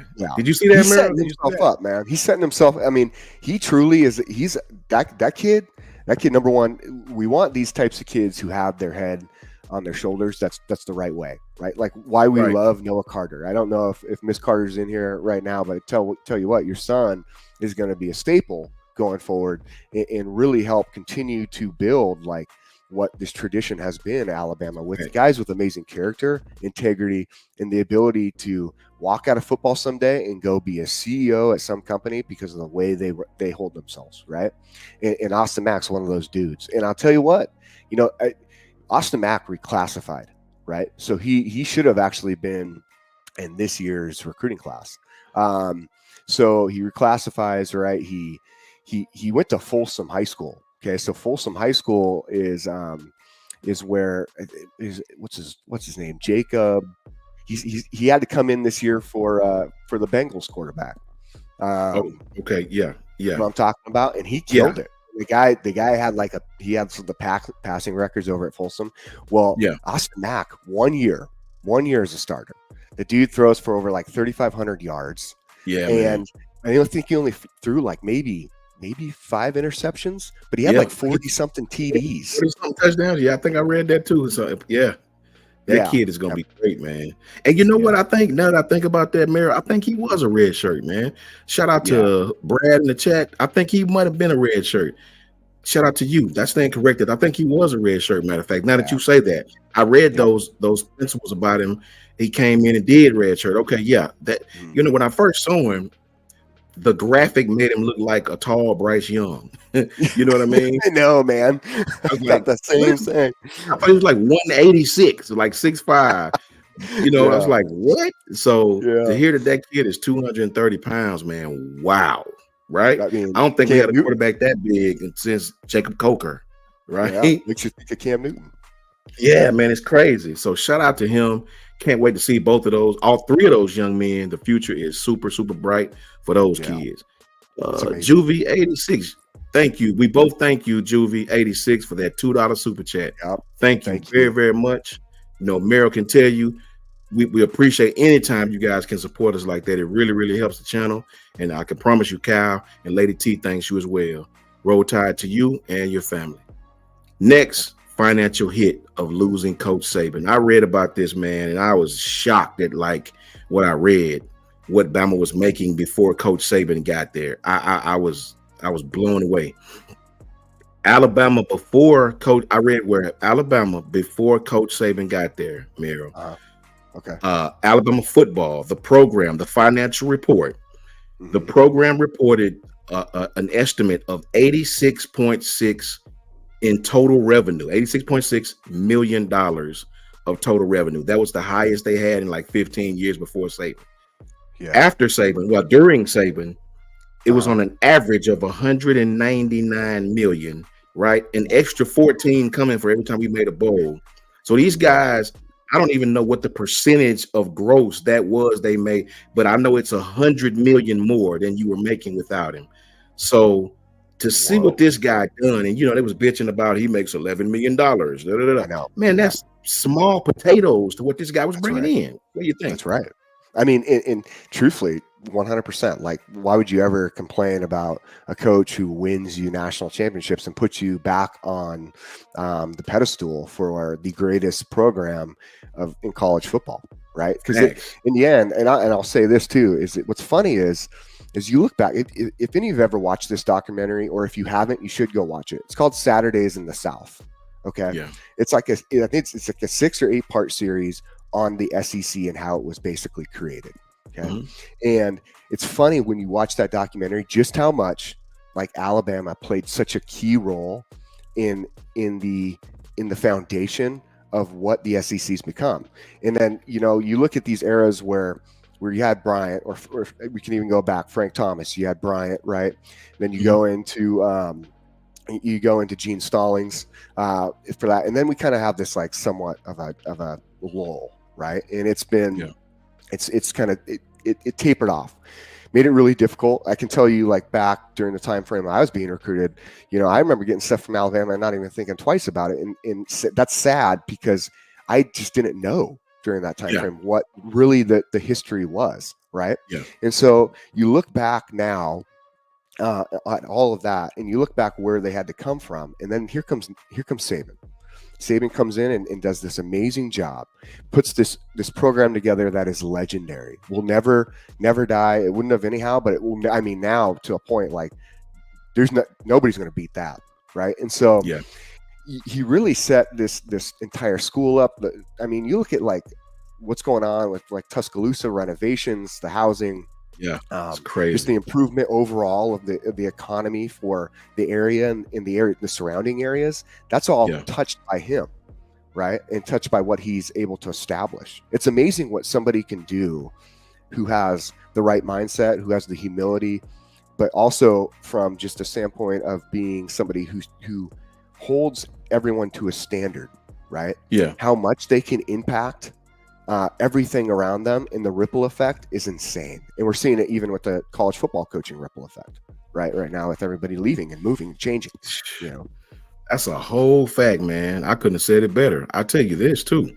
I want everybody to think about the renovations we've had during the Saban era, the new builds, the new buildings all on campus, the additions to the stadium, the grass, the jumbotrons getting bigger, the luxury suites, the Tide Pride area, the TV contracts that Alabama have, with the SEC, as far as social media following, student enrollment, right?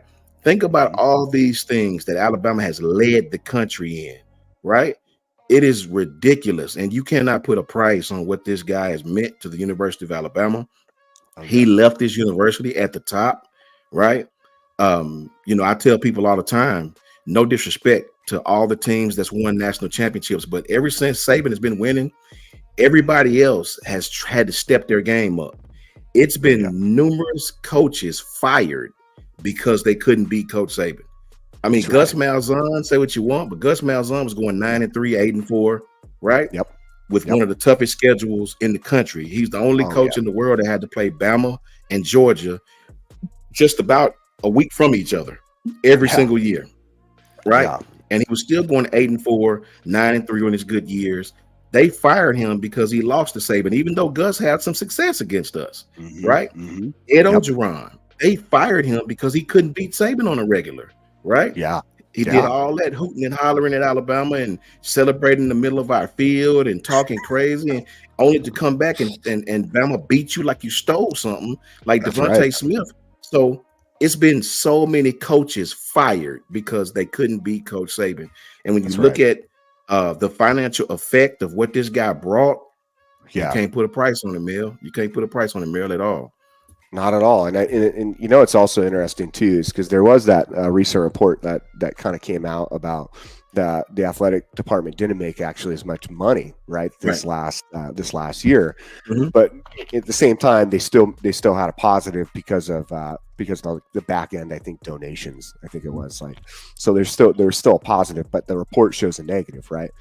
Yeah. And that's not necessarily because of Saban or anything. I think that has a lot to do with what's going on economic wise nationwide. Facts. Right? And that's a whole other topic that is not for Sports Channel, right? But I'll say this is the beauty about Alabama and what it has now truly become, along with Tuscaloosa and the surrounding areas, is that this, people really now respect and appreciate everything that Alabama is. I mean, it's always had this amazing history, right? But when you get to University of Alabama now, you can really walk on that campus and you can say, wow, like this is that place where we can go, where there's so much true history and true just love for the game that has brought out all these other aspects of what makes it special. And so again, you can thank Nick Saban for highlighting some areas, right, that have and maybe fell to the wayside like at other universities you don't necessarily see, Exactly. I agree with you, Miro, 100%. BB says, Sean and Jake, you have another missed chat. Where at, BB? We got to the last two. Looking, I don't think we missed one. Let me see. Let me run back up, Jake. So we missed one, bro. See one pop up. I see Juvie 86. And I see Samuel Edwards. And we got both of those, BB. I don't see another one. Yeah, shoot, if there is one, let us know. And Marquette, I think I did see it was Jacob Browning. I saw that. We did? Thank you. Yeah, it was Jacob Browning. But no, we didn't miss one. We're good. At least I didn't see one miss, but Yeah, I was trying to see that we missed one. I definitely don't want to do that. Undefeated, no, I definitely will read it. I just got to make sure I find it. I don't see it. I don't see it, BB. If BB Sean, if you guys see if you donated and contributed and we didn't call it out, please put it back in the chat, and I'll definitely get it on screen. Sometimes these things go so fast, we may have, but I don't see it at all. Thank you, BB. I appreciate you.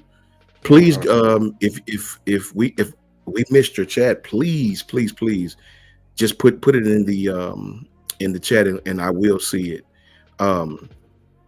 Undefeated talk. Let me say this too, and this is crazy, Miro, because everyone's talking about the people that I don't know the young man's name, but he just left a school to go be South Carolina's OC or something like that, and everybody was talking about it. I did, and along with Chip Kelly. But this is what I tell people. This is what I spoke on at the beginning of the football season, Miro. I spoke about this. I said, I don't want to say NIL because what's going on right now is not NIL. It's pay for play right now. It is pay for play. Yeah. What's up, Eric D? How you doing, Eric D? It's pay for play right now, Miro. It's not NIL. NIL is supposed to be through the school. I had to take a class on this and teach it to these and to the parents over here at JC. Okay. NIL is supposed to be through the school. I commit to Alabama. You sign contracts with Milo's Tea, with Cash App, through all these different entities. Yep. All we ask is you put the jersey on in a commercial. All Bama want is the promotion. Bama don't need your money. They want the promotion of you wearing that jersey, right? Yep. We use your face. We use your name. We pay you money for it. That's how it's supposed to work. It's not supposed to be, okay, Miro, I'm going to give you, Bama offered you $100K. That's the deal they're going to give you when you sign with them. I'm going to give you $500K. Tell Bama you can't come. That's not what it's supposed to be. So, case in point, a lot of these coaches that go to these schools that don't have the NIL they need to be competitive, they don't want to deal with it. I'll go be a coordinator, let my head coach deal with that. I just recruit and not worry about it.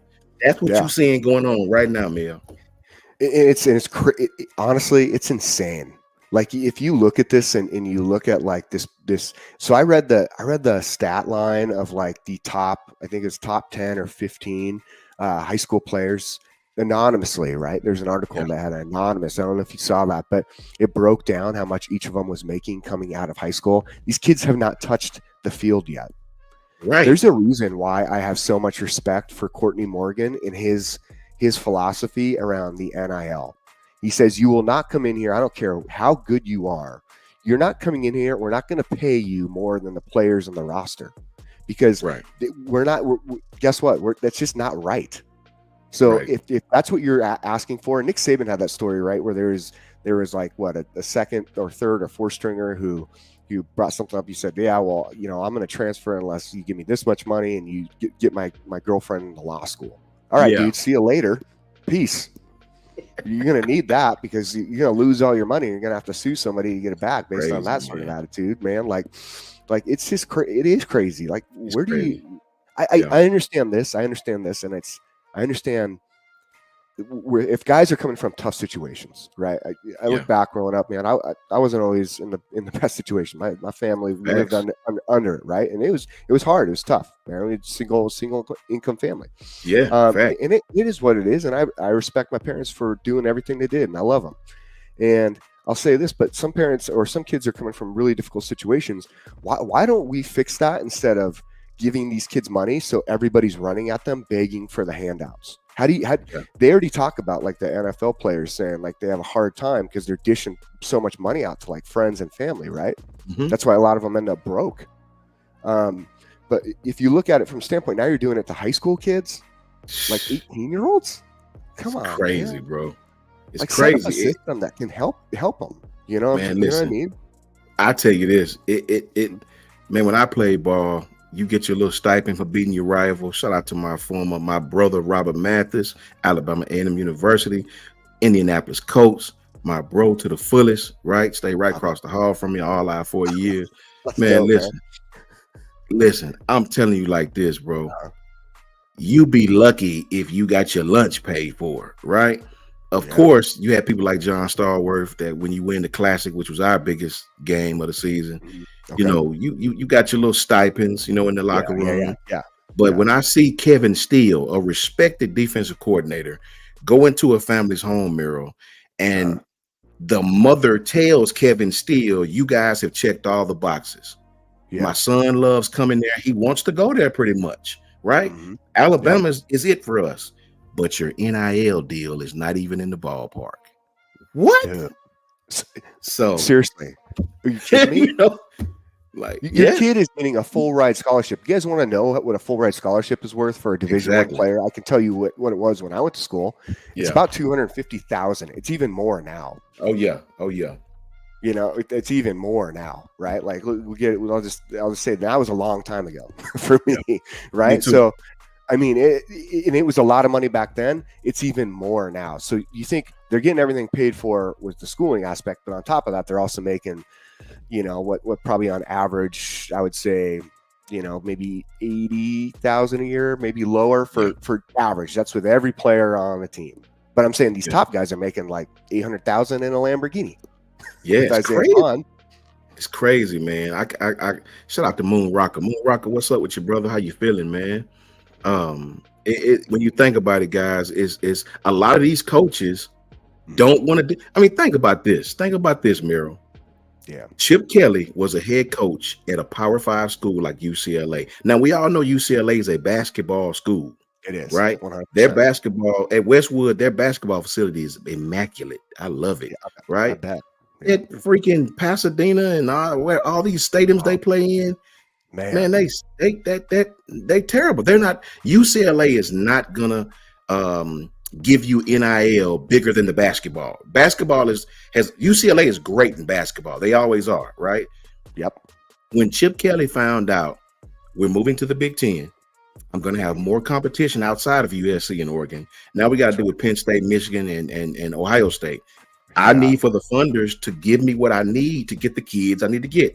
Well, Chip, okay. Well, I tell you what, you keep your extra $4 million. You know, I'll go make $2 as a coordinator. Blow up for a year, and I'll go back to the NFL. That's what's happening. This is what's happening in college football right now before our eyes. It's so crazy, and it's funny you bring up UCLA, right? Because what we were just talking about previously with how Saban affects like Tuscaloosa and in University of Alabama. Well, that was John Wooden back in the day, right? Yeah, and so that was him who affects UCLA and creates that same atmosphere. Granted, it's been a long time now, so a lot has changed, but yeah, and it's also crazy is there's so much money around that campus. So much money. I mean, it's Hollywood. Yeah, it's Hollywood, and a lot of distractions. They don't want to pay for anything when it comes to football, man. They're just like, you know what, we're gonna go there and we'll end up being, second to last. It'll be all good. It's fine, it's all right. So it's disappointing, and it will be interesting to see how many players also jump out of UCLA with that being brought up. It's crazy. You want to grab this one, Mel? Yeah, man. Shaquille Wills, Coach Sean, Mara, love you guys. Thanks for what you do. Question: why do people think we are hiring a bunch of no-name coaches? I'm excited about the staff. Coach KD, different. Coach KD, different. Roll Tide to you, Shaquille. I appreciate that. Go ahead with that, Coach. What do you think? For me, I think is that we get in this habit of wanting to hear these splash names, right? We get in the habit of wanting to hear Ryan Grubb, these splash names. Yeah. Well, guess what? Ryan Grubb was a no-name before he was Ryan Grubb. Nick Saban was a no-name before he was Nick Saban. 100%. These guys, and I like coaches. I like to get coaches who've experienced failure. And Nick Sheraton, he experienced some failure. He came in, did a great job at Indiana. The next year, did a poor job, right? You lose players, that's what happens, right? You playing with a roster that's not even half good as Alabama's. That's right. That's kind of what happens sometimes. Michael Penix said the number one reason I went to Indiana was Nick Sheraton. So, get a guy a chance. These guys have never been around talent as a whole. Sure, they had a Michael Penix. Sure, they had this player or that player, but they've never been around a core of players like they have now. Courtney Morgan said it best. He said, when we was at Washington, our biggest thing was how did Coach Saban get these kids to his camp. We would practically beg kids to come camp. Kids would be like, nah. But then we see the same kid at Alabama 2 weeks later in full camp mode. So give these guys a chance, guys. It's going to be a lot of people shocked at how well these coaches do. What do you think, Miro? I mean, you're spot on, like 100%. And again, like, I think with Sheridan, he did have that down year. He had that was a difficult year, but like you just said, guys who go through adversity and get the opportunity, in which Saban was a second chance man, won all the way. That was his thing. He believed in second chances, right? And we're not saying this is necessarily a second chance for Sheridan, but it is an opportunity. And guys who go through adversity, and they've had now time to step back from that, learn, go into another opportunity where they can continue to learn, because he just did for the last several years or 2 years under Grubb and KD, and now he gets to step into this role, right? And just this is just with Sheridan, right? We can talk like is from a coaching standpoint, and there's so many other guys who are like that. So another one that we are not hearing about is, and I brought him up earlier, is Mo Linguist. Mo is a phenomenal coach. He's been all over. He had some stint in the NFL when the Cowboys, their overall defense was not the greatest, but their pass defense was actually one of like top 10 in the NFL when he was there, right? And he's assisting with that.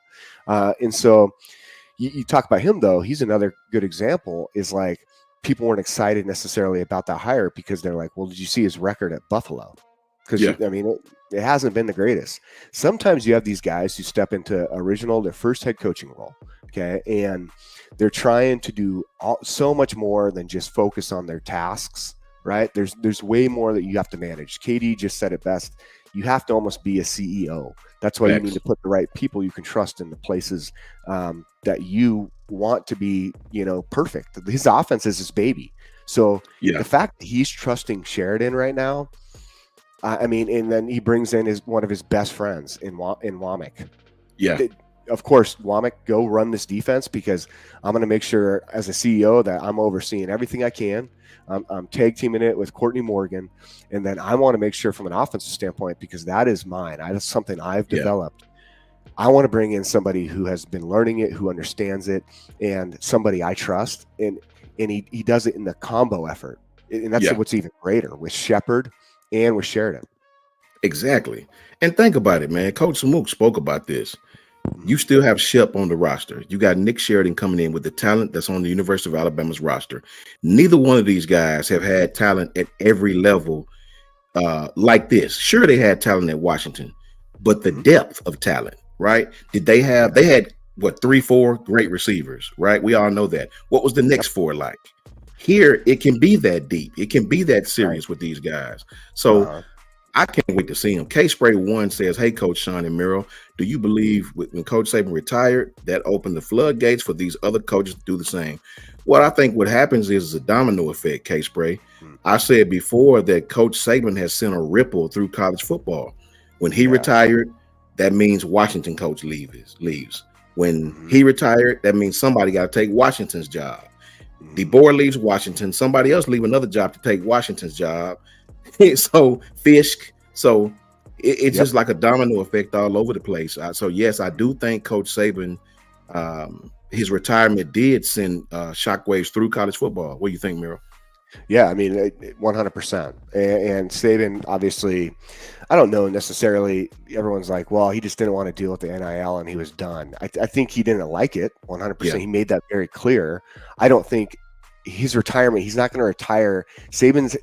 To say Saban's quitting over new rules is wrong, because that's not how he would leave, right? That's just not in his personality. It's not in his DNA. Yeah. But I will say, I think if you kind of watched him this last season, and when I watched him, the passion was there, but he also was tired. Yeah, man. You know what I'm saying? Like he's tired, and he wants to enjoy his boat. He wants to enjoy this new Florida house, because that was a sweet looking house, right? It's big, it's gigantic. And at the same time, he knows he's done everything he's needed to do to earn that. And so when he left, I do think you saw the ripple effect on the standpoint that not necessarily people jumping ship. We're seeing it now because there was so much movement, because right, he left, staffs get fired and hired. So now you're picking apart other people's staff, because you might be in a position where you can do that with more of a high profile school where people can get promotions. It's very interesting, right? Because it's a media view of what a company looks like when they do like revamps. You know what I mean? You have like a CEO who leaves, someone else gets promoted, and they now start to bring in their own way of doing things. It's very similar, right? And so you're seeing that at each program, and you're just watching the trickle effect of it. And I mean, it bounces all the way up to maybe some parts in the NFL. But I think, it just was inevitable. It was going to happen anyways at some point, So, and it's probably a good thing, to tell you the truth. And that's just because. Yeah. And I think it is. Remember this, I by no means an insider. That's Coach Smoot. You know what I mean? Yeah. I got one partner that I deal with that is at the University of Alabama right now, and I hate hitting him with questions about this stuff because he probably get them all the time. You know, his wife and his girl. I said his girl and my first cousin are best buddies, right? Yeah. And I do talk with him, and I can tell you this bit of information right here. I was going to tell you this last night. Coach Saban, it was to the point when Coach Saban would recruit kids. The kids already knowing, it's like our brand would help us, but our brand would hurt us as well. So what I mean by that is Coach Saban didn't have to jump through the hoops that some coaches have to, right? Yeah. Coach Saban didn't have to go through. When Coach Saban is coming to a school, man, they shut the school down. Like like when Coach Saban is coming, that Bama brand does something. Like they have people looking out the windows. They stop class.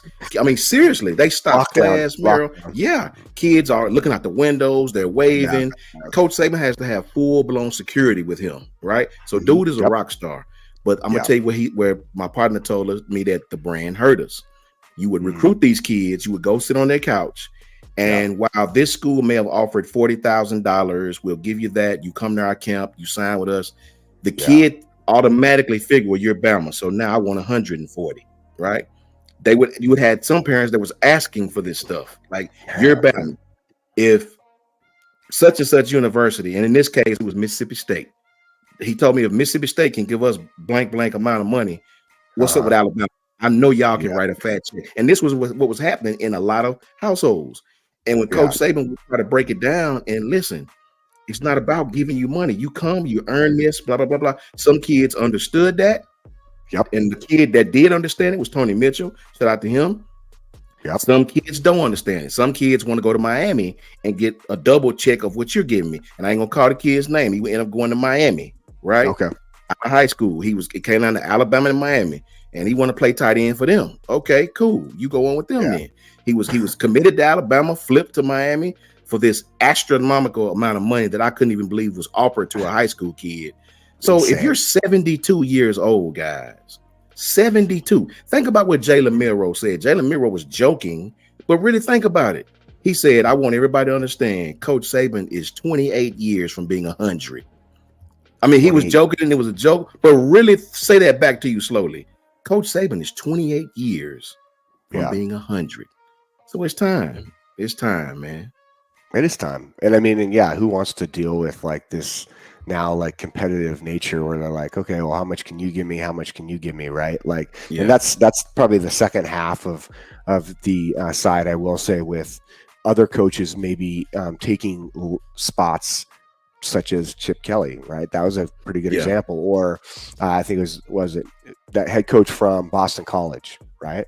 Yo, I think Smoot's coming in the house. What up, Smoot? Coach, what it is, bro? What it is? Uh-oh. Can't hear you. Can't hear you. Oh, y'all can't hear me? There you go. There you go. Oh, now y'all can hear me. I was saying gang up there, down there, around here, everywhere. You know what I'm saying? What's good, man? What's up with your black? How you doing? Man, chilling, man. Y'all need to hurry up and get on this this board, man. This little board that me and Kyle be messing around on to drop the plays and stuff.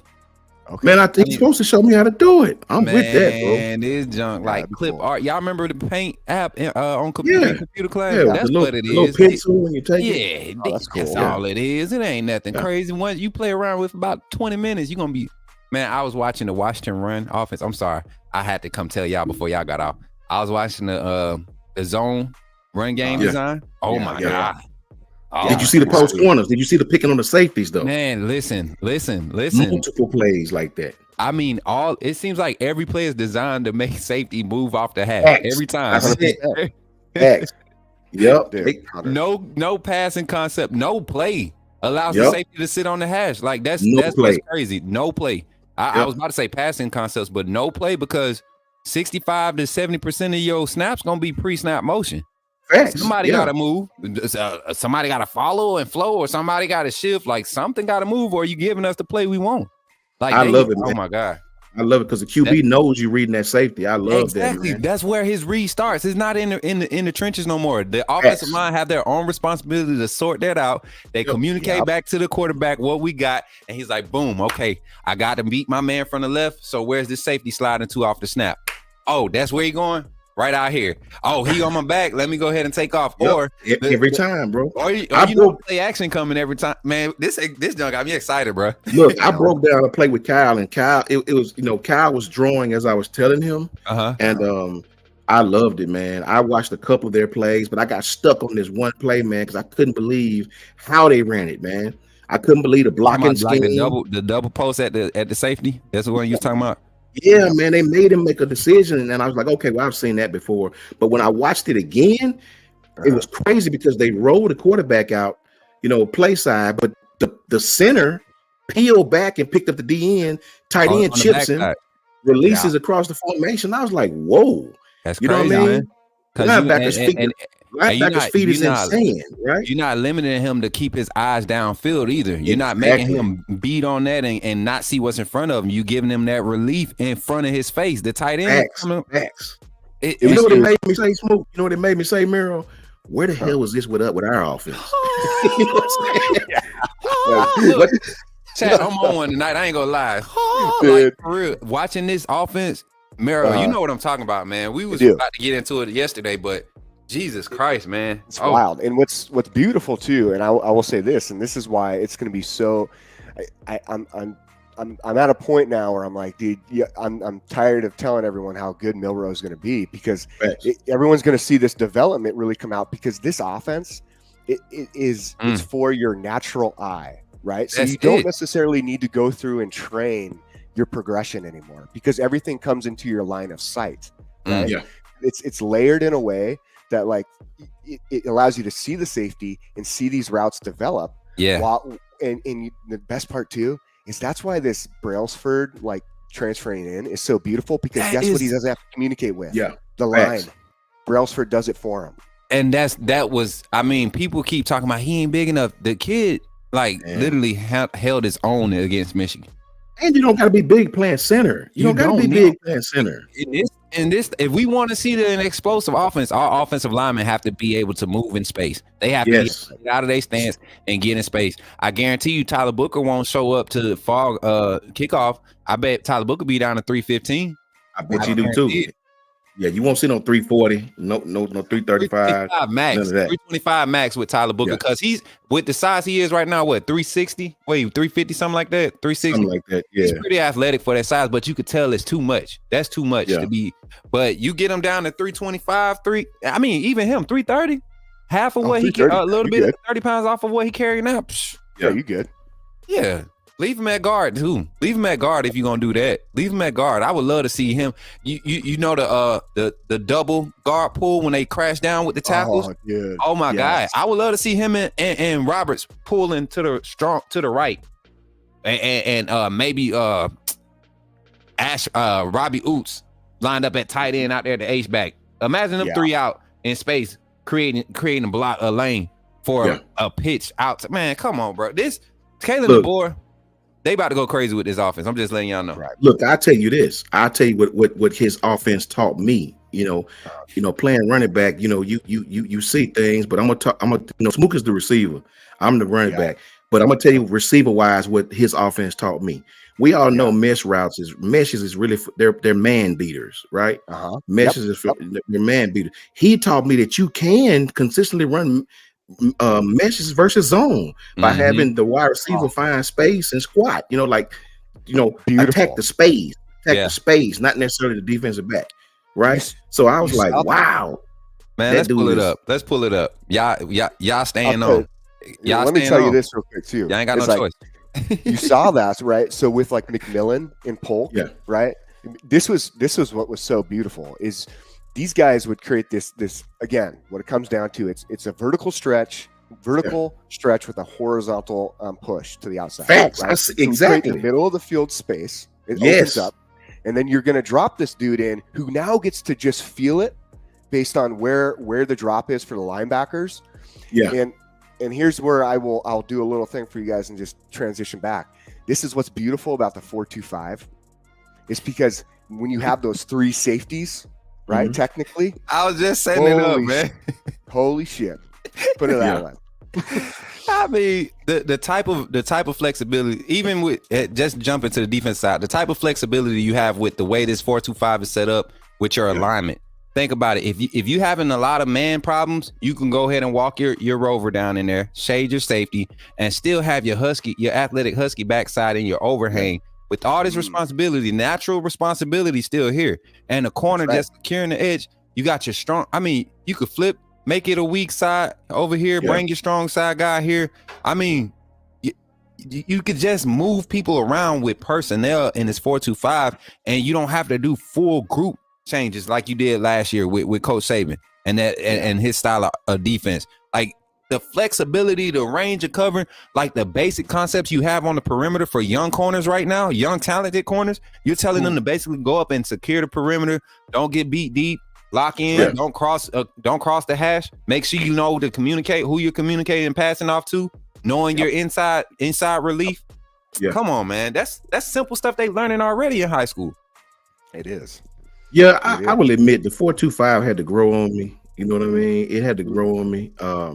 You get so used to seeing gap scheme that you get so used to seeing gap, and that's you took the words right out of my mouth. Get so used to seeing gap scheme. That is a whole fact, man.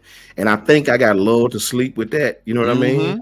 So we all did. I went back. It worked so well for so long. Yeah, it did. I had to go back and watch TCU to really see a good 4-2-5 scheme and how they attack. And I was satisfied. I was like, okay, so they can move their overhang. Okay. Yeah, I sort of got really, really, really, addicted to watching TCU on defense. And I was like, man, if we can use our talent in that scheme.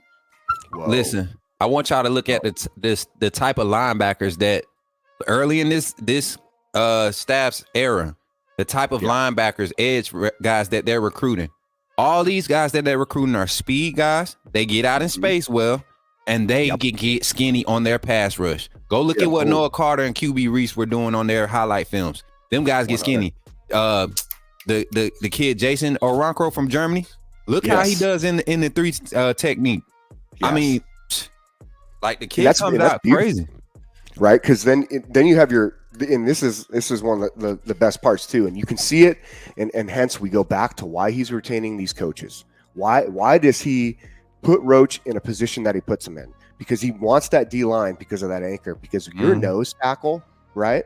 Your one technique, that dude, when he clogs that middle, it allows everyone else around him, with your wolf, with your bandit, with your D tackle, and with your sting, to make the movements necessary to create those alleyways. Right? You know what what happens when you got a guy like Tim Keenan right there?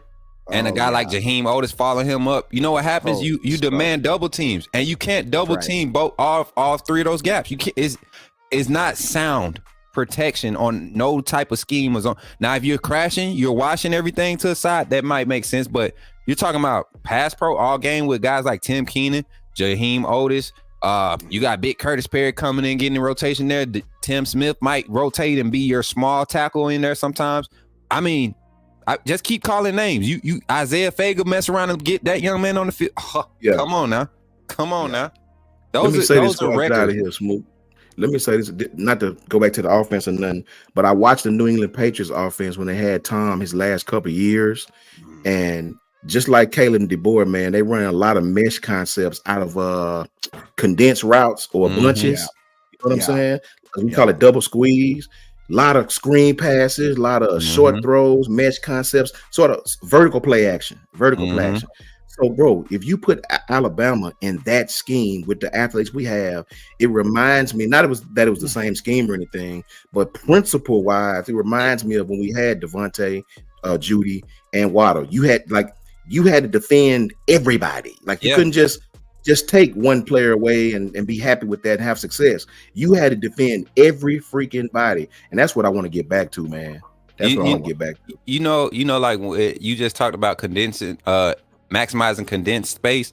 That's what that group of receivers understood. They didn't cross until you didn't see a lot of route mix-ups, even on switch release concepts. All of that. These kids just understood the simple concepts of this is your open space. I need your inside release. Get to your space. It has to be timing. Your head needs to be around in 1, 2, 4, 3, 4. On 4, your head needs to be around because the quarterback's looking for you in that space, and it's your job to catch it in that space. And that's where Jalen Miro is going to have to get better at throwing guys in their space. The moment he figures that out, it's over with for college football. It's over with, man. Right. Listen, chat, undefeated. Miro, let me tell you this before I get up out of here. Miro, I have greatly appreciated you, my brother. I have greatly appreciated you. I have enjoyed your company. It is crazy. You get me, you and Smook on here, man. We'll talk offense. And me and Smook, we can talk offense. I told people before, me and that man will talk offense to 4 o'clock. We've done it several nights. I love offense, bro. I'm not. I rarely do I find somebody who love offense as much as I do, right? So I enjoy Coach Smook to the fullest, right? Yeah. Enjoy Coach J, man. Ty Hayes is always fire. We know on that. Both sides, man. Man. Son, so I enjoy it. I don't mean to cut y'all, but I told Kyle this is an idea, man. We got 6 people that's a part of the network right now. You know, that's part of the daily. I would love for us to come on here Friday and have 3 offensive guys and 3 defensive guys, and we work this board. And the way you can work it, so let me pull it back up, y'all. I'm gonna show y'all this real quick. It's pretty funny.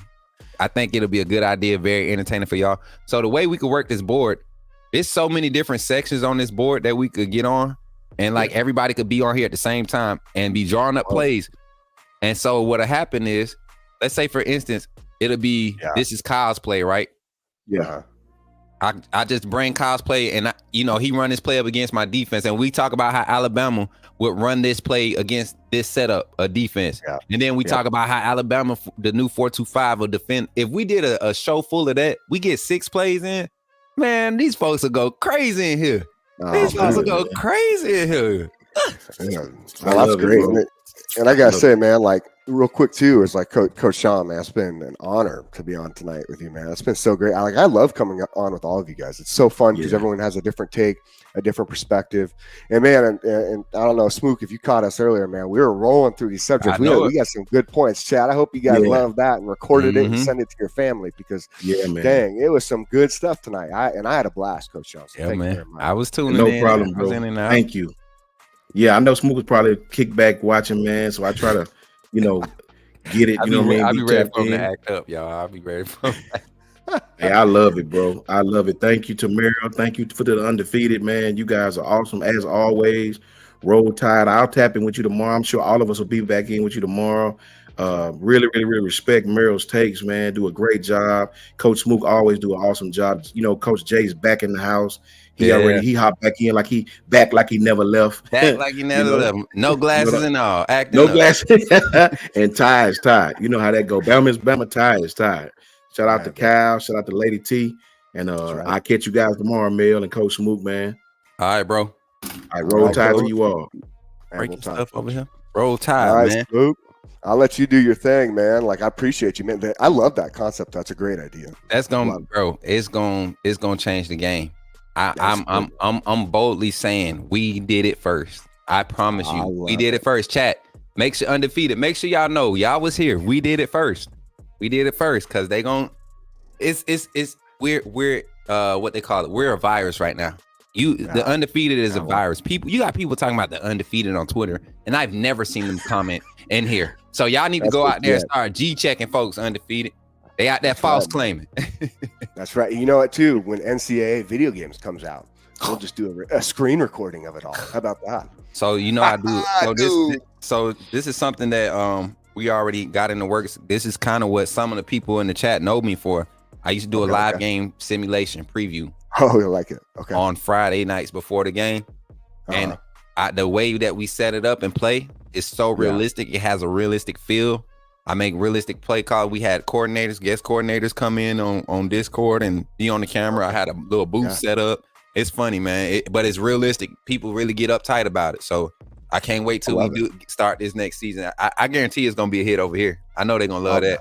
That's good stuff right there, man. That's good stuff. Yeah. Well, hey, Coach, I'll let you do your thing, though, man. Thanks, man. Good. Hey, appreciate you for hanging out. Y'all helped me make my segment shorter. Man. Thank you. For sure. I love it. Hey, roll tide to y'all and undefeated. I love you guys. See you in the morning. All right. Man. Later, brother. Yeah, man. They made it easy for you, boy, tonight. Look at them. See? Y'all see I was trying to keep both of them on, bro. I'm trying to keep them here.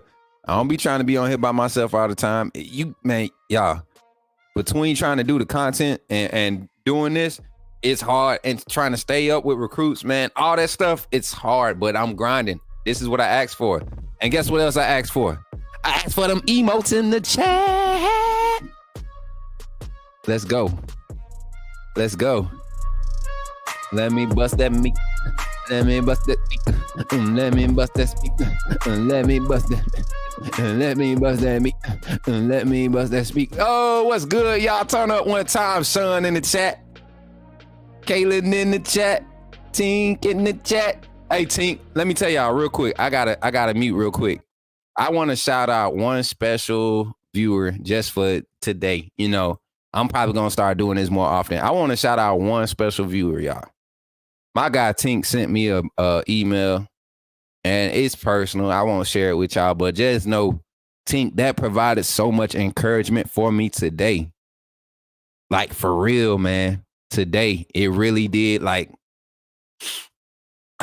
you know what I'm saying? I ain't gonna cry on camera, but it touched me, bro. So I appreciate you for that. I appreciate your support, not just for this Bama football on YouTube stuff, not for just Bama football, for you being a person and allowing God to use you today to really be there for me. You don't even know it, man. You made a good impact on my day and kept my spirits up. I appreciate that encouragement, man. Much love, man. Shouts out Tink in the chat, man. Good people here in the Bama football on YouTube Nation with the Bama fan family. It's a real family. What he did, it wasn't nothing about no money or nothing. It was just words. And that's why I tell y'all, words matter. You know, words matter. That's why you got to make sure your intent is known. You know what I'm saying? Be good people. Be good people. Appreciate y'all, man. Plain, what's good? Caitlin in the chat. Sean, what's good? Steve, what's good? What's good, y'all? Sean in the chat acting up, y'all. Sean in the chat, always acting like he ain't got no home training. What up, John M? In the chat, what's good? Matt Farms, what's good? Marquita's fussing at me yesterday, y'all. What Jake, hey, Sweet Home Bama said, Jake the Snake. Jake funny, man. Jake fit right in, don't it, y'all? Jake fits right in. What's up, Jeff? How you feeling? Juvie, what's good, famo? Marvin, what's good? Yeah, where's Sean at? Xavier, what's good, famo? What's good? Clinton. Y'all better go find my Uncle Jay. He texted me earlier. I text him back. He ain't text me back. Uncle Jay, I'm putting out an APB for you. If Uncle Jay Townsend don't show up in the next 20 minutes, we on one. Let's jump into it tonight, y'all. I'm feeling good. I feel like we could use this 30 minutes very usefully. Let's not get with the small talk. Let's talk about some under the radar recruiting news. My guy Joshua Ray says he wants some recruiting news. Man, we don't really have much recruiting news, but there's some buzz picking up on some 26 prospects. There's some buzz picking up on some class of 26 prospects. Some guys who are kind of flying under the radar. And I had a list up. I'm gonna show y'all this list, and I'm not gonna show it to you. I'm gonna give you a few names off of this list that I put together. And some of these guys, I think they're on 24/7 as far as being as targets, but no official offers towards these two guys that I want to talk about. And one of them is Tristan Lyles out of Central Phoenix City, Alabama. I just posted about him on my Twitter. The reason I'm talking about this young man is because my guy, let me do something real quick. I got to send something to somebody real quick. I'm telling you, man, this kid, Tristan Lyles, go check out the film. I'm going to post this link in the chat, but I'm also, I plan on doing some a reaction video. I already did the reaction. I just got to edit it, and I got to see when we're going to post it, where we're going to post it.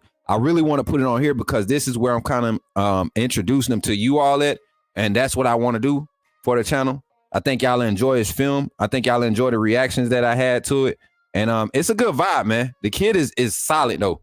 When I say his get off with at the snap, the way he comes out of his stance, the level he comes out at, his base, his strength, the way he generates power through his hips, and the way he's able to direct offensive linemen at his size, 6'2", probably about 230, 235. I mean, I put it out there, y'all. He gives me Courtney Upshaw vibes, man. He give me Courtney Upshaw vibes. All you got to do is turn the film on. The way he can track off the edge, the way his pursuit is off the edge, the way he gets down straight down the line when he's pursuing a quarterback out of the pocket, or there's a run going away from him, a zone read going away from him. I mean, his eye discipline is there. I'm surprised this kid is not a 4-star, 5-star prospect already. And yes, he's a sophomore. He hasn't camped much. The camps he has going to, it doesn't seem like he's getting the type of recognition he deserves. So when y'all know I don't get too excited about defensive prospects. Like I kind of do my reviews and I kind of just leave it alone. But lately here, the type of prospects that are coming in at Alabama, I've taken a crazy, different type of liking to the defensive side. And this kid gets me hype about having another edge rusher type like him. I can't wait to see the likes of him in a rotation with Noah Carter, Sterling Dixon, QB Reese, Quay Russaw, the leader of that, probably gonna be the leader of that group by the time he get there, if he's not going to the draft already. Because I think Quay Russaw is a 1-year guy. You give him 1 year starting, Quay Russaw going to the league that next year. He gonna have similar to what Terrell Lewis had when he finally got healthy. I'm telling you, we have a deep linebacker room, and this guy Tristan Lyles, this young man, is definitely creating some buzz. The film, I'm gonna be when he commits to Bama, because I'm telling you, the moment they give him a look, this kid, nobody else is gonna be able to touch him because they're gonna see the value in this young man. Courtney Upshaw 2.0. Go look at his film, his highlights, and then go look on YouTube. Just type up Courtney Upshaw highlights. Pro level or college level, Tristan Lyles is that dude. Y'all know it. Deuce Knight is another one. I think he's gonna be a solid kid too. The thing is, how much can we contain this NIL to really solidify the offensive side of the ball? Because the defensive side, you're going to see a lot of guys. Most defenders don't chase. You know what I'm saying? They don't move a lot. They understand rotational depth and all of this stuff, especially in this type of defense. That's kind of like I would think Kane Womack and that defensive staff selling point, that they want to be able to rotate guys and play guys deep. So guys who want to get some early opportunities are going to be inclined to come. You probably won't get a lot of transfers like that, transfers out of the portal like that, but you'll be able to secure a lot of young guys.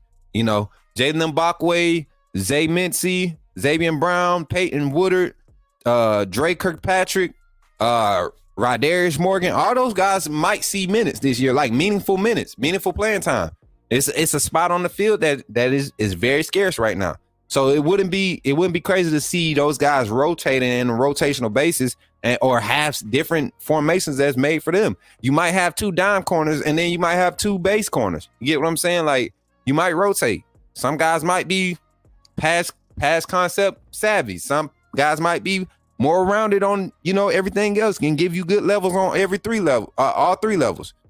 So it's a good thing to have. But yeah, Deuce Knight is one that I'm excited about too. The other guy, and I told you I was going to stay on the defensive side. The other guy, he's not necessarily under the radar, but a lot of people are picking him to go to Georgia. And I think he's going to be more so a Bama lean coming out of Buford, Georgia. Talking about Bryce Perry, right? I think he's going to be a Bama lean once it's all said and done after his junior campaign. I think we'll have a head start on him. Don't know if we'll be able to keep Georgia off. Y'all know Georgia get real sneaky in their backyard. They get the cheating. You know what I'm saying? They doing what they do, but I think Bruce Perry might be a guy that ends up leaning towards Bama, and it could be a good thing, y'all. It could be a good thing. So those are 2 names: Tristan Lyles, Bruce Perry. Both guys that, you know, play along the line. Tristan Laws is an edge rusher. He's an outside linebacker. Depending on, I think the kid might grow to be 6'4", maybe 6'5" height-wise. He's already around 230. You can feel that frame, 245, 250. That's perfect size for an edge rusher, guy that can get out in space. With that height, that weight, he won't lose any speed. He won't lose a step. He's around a crazy training staff. Same with Bryce Perry. It's a lot of kids in the 26 class. I think that's going to be an overhaul class of trench and linebacker guys. It won't be as much offensive overhaul in 26. They'll have a lot of guys from this 25 class that they targeting. They're really solidifying the 25 class with offensive guys. I think they'll have a defensive initiative going into the 26 class. You had a lot of your experience, a lot of your snaps from the team come back on your defensive side. So I could see kind of like that strategy developing. All right, y'all. Diving into it. On to the next, y'all. I got to get a shower, guys. Remember when Kyle got the call and Shawshank, it got to Kyle went through. Kayla, you tripping, shawty. You tripping, mama. You tripping, shawty. Like Lil Wayne said. Who said you drink? Nah, see, Sean tripping. But yeah, so check this out. Jumping into the fourth quarter program, I'm curious to see what type of changes we hear with the fourth quarter program, y'all. I'm curious to see what they actually going to keep from, you know, the Saban era. We know that the strength and conditioning team runs the program, so maintaining Coach Rule, Matt Rule, I think that was huge. You know, maintaining that same type of product that you're putting on the field, because we have seen a lot less injuries since he's taken over. We've seen a lot more. We've seen a lot less cramps early in season. I don't know if y'all noticed that from the first year when we went down to Texas, about how many guys, you know, the game had to stop. Last year, we didn't see a lot of game stoppers because of cramps. A lot of injuries that happened last year were contact injuries. There weren't any freakish, like, you know, somebody running on the field, slipping, pull a ligament. Like, they do a real good job of getting their plyometrics in, getting into their calisthenics, you know, during the off season. A lot of stability and core training. I see they go through a lot of that. So I know that physical therapy and rehab department is state of the art. So I'm excited to see that. Coach Smoot, what about the coach that you were talking about last night and you thought it was interesting? Which one? You talking about Ryan Trevathan? So he's been hired. Ryan Trevathan has been hired. He's going to be taking this tight ends. He will be coming on as the tight ends coach. He has extensive experience with wide receivers, offensive coordinator, and tight ends. So something that he could slide into and be focused as a developer. Doesn't have to worry about play calling responsibilities or anything like that. Gets to learn the recruiting landscape. He's coming in at a perfect time. You know, he has Robert Gillespie to get under his wing, Courtney Morgan, and those guys are already on the trail, getting a head start, getting their names out there, getting solidified. So he kind of gets to ease his way in and make his face known. So when he shows up and starts to want to speak to guys, is like, okay, this guy, this is Bama. You know what I'm saying? This guy is, you know, respected. So I think it's a good one. Man, Smook, I'm hot. I got blocked in a OSU live chat earlier. All because I said last time we played, we beat the brakes out there. Hey, you ain't lie though. That's the messed up part about it. Right. Better hydrated for sure. And it was all because they were able to have a nutritionist also. We got a new nutritionist.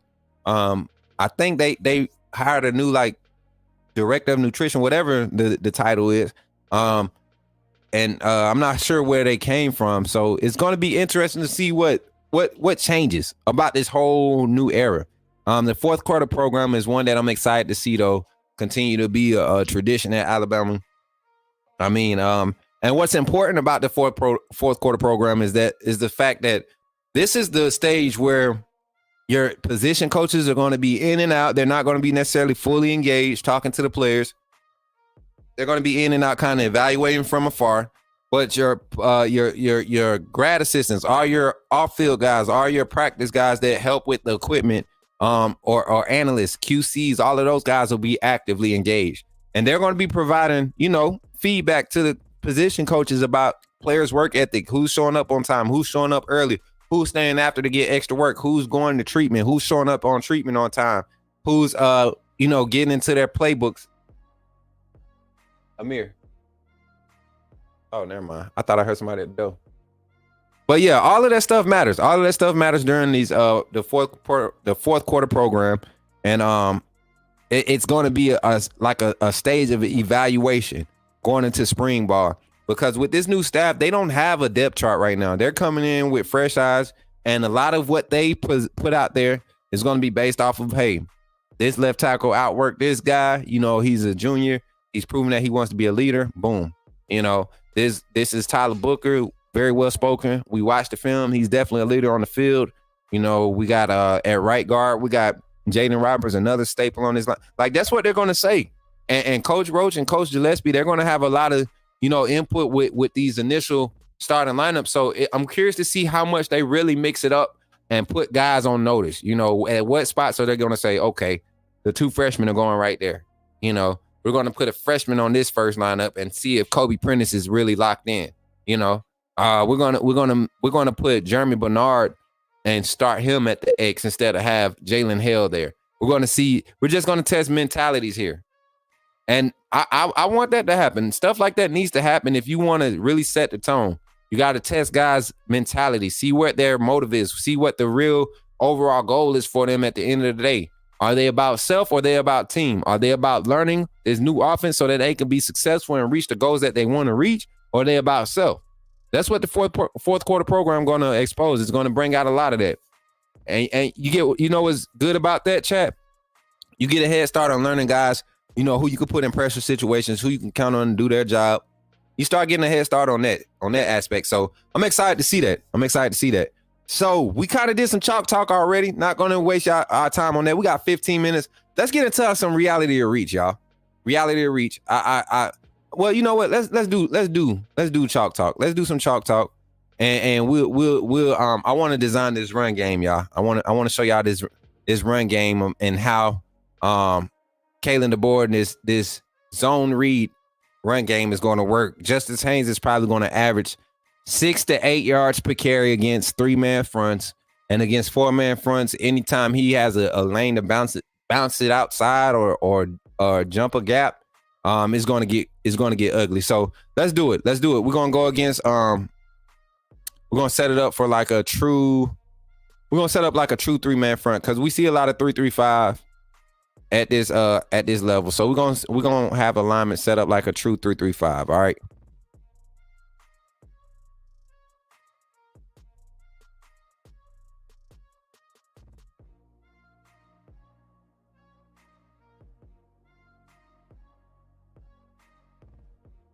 Let me switch this around. Y'all know I be getting locked in when I started doing this drawing and stuff. Let me put this back up here for y'all. All right, we here. So I'm about to drop the run scheme, or at least try to, y'all. Don't joke on me too bad. Let me pull out my whiteboard because I had to draw it out early. Pull out my whiteboard here. That's a misalignment right there. And I'm aligning them with how a basic 3-3-5 would kind of play this. You have your two high like this. He'll probably shade more so like this. He gonna be more so over the guard, and he'll be inside the other guard. He needs to come to this side. Yep.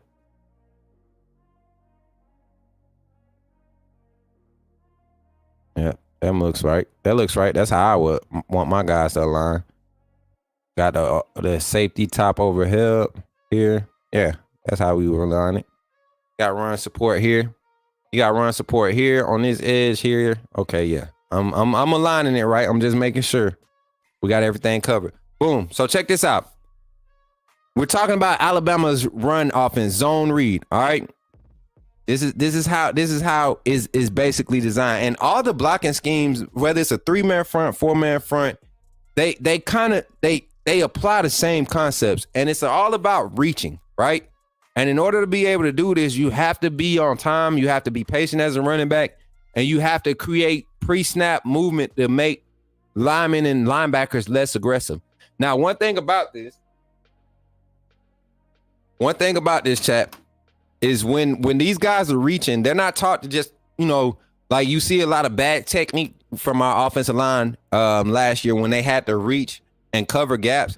is like they were reaching and playing the inside shoulder, the closest shoulder to him. But the technique that this run game, when in this run zone, in this zone run scheme, I'm sorry, I'm getting my words backwards. But the concept here is when you got to reach, you're reaching the play side numbers, meaning you're reaching to across, you're trying to reach across that defender's body. And if they're crashing into you, that makes it even better. And a lot of times you have a lot of help, double teams, because of that concept. You get a lot of climbing help. I don't know if that's the right term for it, but you get a lot of double teams. So let's say, for instance, we got zone read to the right. So what Kalen DeBoer and his staff will do, and this guy will be off the line. They had this guy off the line. So what'll happen is you get in this 12 this 12-man personnel, right? You'll get motion off from the Y, boom, right? The motion causes a shift. We're trying to go zone read right. So either he's going to come in motion with him, or there will be a shift, right? And because of that shift, this nose and this D tackle have to switch. He got to go head up if they want to keep their concept sound, right? Basic concepts I'm pushing here, right? He's going to shade outside. This guy has to come over. He has to shade. He has to shade. You get it. You get there. You get one linebacker in conflict just off of the motion. You force the corner to come up here and play somewhere he don't really want to play, and this guy has to walk down. This guy has to walk down. If he doesn't, we taking in our one gap here. We're taking it in our one gap here, right off the center. You know what I'm saying? Or right up the guard's butt. We're gonna do that. Pause. But yeah, I'm a trip. I'm sorry. But yeah. So up front, this is the blocking scheme you're going to see. And y'all, I am not an offensive lineman, so don't be talking trash about my doggone play art, okay? Listen. So from what I've been taught and what I've seen in this run zone scheme, right? This zone run scheme, you're going to have, if we're going to the right, this guy, the bandit right here, he gets stacked, chipped with the tight end, and he climbs. He's reaching here. He's sealing and then climbing here, right? He's reaching across here. Same with this guard. And he's climbing straight here. All right? That's how it's designed. And the reason it's designed like that, because if you have over pursuit here, if you got an aggressive edge here, you know what's happening off of this? Off of this read? Off of this fake, this handoff? He's got to make that read, right? If I pull it, guess what I got right there in that open spot? That's why this offense is so crazy. Because off of every run design, there's a pass. So if he's aggressive there, you pull it and get it right over his head. If he's not crashing, if you're getting him caught up, if he's standing there waiting, hand it off. And you got all of this developing. And this is what we was talking about patience, because most young running backs will try and just flow off with his center. But this zone run scheme allows you to see what's established. You could string it out while pressing the line of scrimmage. So that could be a cut here. He could get the handoff, string it out, pressing the line of scrimmage, cut here. There's also cutback lanes. If the linebacker is crashing, trying to beat the play because he sees the zone scheme reaching right, if he tries to overplay a gap like Tresman Marshall or like Tresman Marshall, that's his cutback lane. Now, we all know Justice Haynes has some next level like vision, back cutting ability, balance, all of this. I would love to see, and this is just drawing it up one more time. Let me see. Let me get my eraser out. We're not worried about the receivers so much today. We talking about run game. I would love to see, and just imagine this. Just picture this. I don't care who we playing. I would love to see a CJ Dupree chip with Miles McVay, maybe Miles McVay, or you know what? Nah, let's go with my fantasy lineup that I'm feeling like is going to happen. I would love to see a CJ Dupree chip with a Tyler Booker reach. I would love to see a seal and a climb from Jaden Roberts, right? I would love to see a Parker Brailsford seal. I would love to see a reach here. I would love to see. I mean, imagine Rock Montgomery or what's the other kid, Casey Poe or Ionoda, being able to come and double team this nose tackle and just drive while the center Parker Brentford is climbing to seal that. Let the linebacker overplay. That's fine. That means he's gonna be one-on-one with the safety out there. Safety gonna be trying to clean that up. I love the fact that he got to climb and seal this right here. I love that. And y'all know if it's Kendrick Lamar in motion right here, y'all know he about to get busy out there on the backside. This handoff here with some patience. Jesus Christ. Justice Hayes with a with one-on-one with a corner or a safety. But let's do play design. I mean, those reaches right there, I am fully confident in that blocking scheme that these guys, I mean, patience, pressing the line, patience. I mean, ability, if he sucks in and gets caught up in all that mess, Justice Haynes has this ability, y'all. He has this ability. One-on-one with this dude, broken ankles, X out of there, ran over, one of the two. I mean, you handle your assignment, this could be a dangerous run offense. Another thing that they like to do off of this zone run scheme, like I was just telling y'all, even though it's not necessarily a run, it's a pass. They will bring this guy in motion, right? Hold up, my fault. They'll bring him in motion, right? Boom. Right? And this alignment is going to be, he's going to be on his heels here. But they'll bring him in motion. They'll take him all the way outside here, right? Same run screen, same blocking action to give you zone read look, right? Wait, wrong. I'm wrong. I'm sorry, y'all. Blocking here, climbing. He's reaching. He's chopping, climbing, right? He's reaching. He's sealing. My fault. He's sealing and coming here. Yep. And he's reaching. Boom. All right. So they'll bring him in motion. And he'll release here. He'll come here. And instead of him attacking inside, he'll go here. And he'll go here to give a switch release look. And if he pulls this, if this is a blitz and he pulls this off of this handoff, he pulls this. I like this. They have one-on-ones out here all day because of the switch release. You got a guy sitting right here, ready to flatten out with him right there. I mean, I just watch film all day, y'all. I'm sorry if I start drawing it out and not explaining. This is, I mean, it just happens like this. It just happens like this. And this is quick because of the run blocking scheme. So a lot of times when this happens, it's a design play call. It's to give the same look, but you won't have these guys going downfield. You won't have, these guys are just seal here. They won't climb. They'll seal. He'll get his. This guy's seal here. He'll reach and seal. Because all it's going to do is cause these linebackers, because they see the lineman moving, right? These two guys going to do this. They going to, even if they come up and they be aggressive, offer some junk like this, if they come up and they're trying to press like this, those two guys for sure, when they see this run action, they're going to be trying to find the ball. They're going to have to try to find the ball. They crash here and get caught up in that wash. I like Jalen Miro's chances to get out here, right? Playing that flat look, getting his feet planted. Got a little relief right under here because he's going to fake like he doing the screen. You know what I'm saying? Who acting up, Smoot?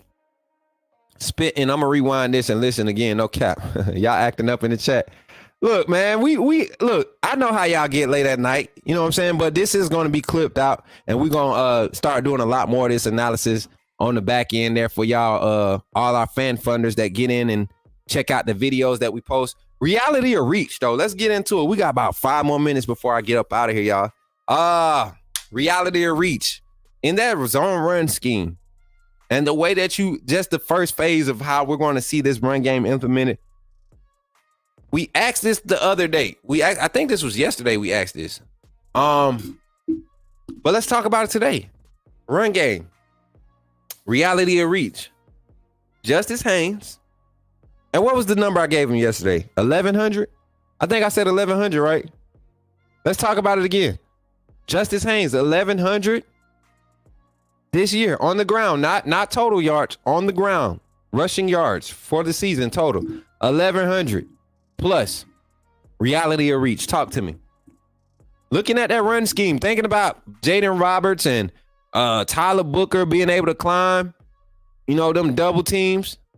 Thinking about the likes of Joseph Ionota, Casey Poe, Naquil Bertrand, Elijah Pritchett. You got a lot of dogs in that room. Rock Montgomery. Got a lot of dogs down there. Reality? Reach. Dylan Durham said reach. I mean, Johnson had 1,200, I think, last season by himself. Of course, he was the primary ball carrier for them, but he had 200 and some rushing attempts. Hey, if Justice Haynes can average 5 yards per carry, he averaged 6.1 with his carries last year. If he could average 5 yards per carry with 200 touches in the season, which is doable, they're going to hand the ball off 35 times. If he can average 5 yards with 200 touches, he will break that 1,100 yard mark. Because that means at minimum he's getting 5 yards per carry. Justice Haynes really can get, he can create space, man. He creates, he gets in and out of some mumbo jumbo stuff like no other. I'm telling y'all, we was really cheated out of not getting more of a look at Justice. Even that Michigan game, he came in and made a difference. That's what I'm saying, Moon Rocker. He gonna pop at least 5 or 6 this year, for sure. Y'all know what I like to do when we start talking about these projections. Let me show y'all real quick. Time to pull out the schedule, because I'm gonna show y'all. Justice Haynes, RB1, right? Against Western Kentucky. This is gonna be a gradual, progressive, offense that's going to be built up week by week, right? Probably at a faster pace than what we're used to when Coach Saban had offensive coordinators here. It's probably going to be a quarter by quarter type thing the first 3 weeks. Western Kentucky, Justice Haynes gets 20 carries. If he gets 20 carries, that's 140 yards right there, right? Minimum, right? USF, if we go ground pound again, another 120. You know what I'm saying? Wisconsin, probably gonna rely on the run game a lot. Him and Jam probably get 12. Just to get about 20 carries. 100. You know what I'm saying? Georgia game, probably gonna be tough sledding. 100. You know what I'm saying? Vandy. 150. South Carolina. 250. You know what I'm saying? Tennessee. 180. You know what I'm saying? I'm just playing with a lot of those numbers. But look at the schedule. Look at the schedule, y'all. Look at the schedule. There's no reason why Justice Haynes couldn't have an 1,100 yard year. Just think about it. That Mercer game, he probably gonna be out by halftime because he's gonna have 200 rushing yards in the first half. So that's gonna count for one of the games where he don't break 100. And the only games he probably don't break 100 will be against the likes of Georgia and maybe Wisconsin, because they built to play in the box. That's realistic. Auburn will have a tough run defense. He gonna go crazy against Vandy. At Vandy, that's gonna be an afternoon game. Coach DeBoer is not gonna let the quarterback throw the ball a lot. He's not gonna put his wide receivers in no crazy predicaments. I guarantee you that Vandy game, if it's at noon, I guarantee you that young man Justice Haynes get his carries. And people think Jam Miller's going to be RB1. Nah, Justice Haynes is going to be RB1, but Jam Miller's going to have RB1 type numbers too, because he's going to be able to come in and relief. So when they tired of hitting Justice and taking them thumpers, they got to deal with Jam. Jam will run through you too, but he can scat. Jam can scat. Catch out the backfield and everything. Playing Justice is going to be running jokers over. Do you think Justice is starting over Jam? Yes, I do. I think Jam wants to be a relief back. Jam in the league will be a third down back. I guarantee you. He'll be your change of speed back. Jam Miller's skill set, the way he runs, The way he catches, and Justice catches the ball good out the backfield too, but Jam, that's his specialty. That's what makes him valuable for any team as a running back. You think Justice is going to start the year RB1? Yeah. Moonrock, I think he's going to come out RB1. I think he is. You don't deny talent like that, man. And it's not that he didn't, it ain't that he didn't have IQ. You remember Najee came in, he was so anxious to break one. Justice don't have that problem. And his balance, man. Last year, Justice Haynes, he hit the hole on one play, and the defender hit him in the thigh area, and the momentum, the way that he was already in the air, when he got hit, he got spent. At the same time, while he was in the air getting spent, he was not in the air. He was on one leg getting spent. A defender came and hit him. Justice was able to plant his other leg that just got hit, plant and drive backwards with defenders on him, spin out of it, and still gain about 8 more yards after that.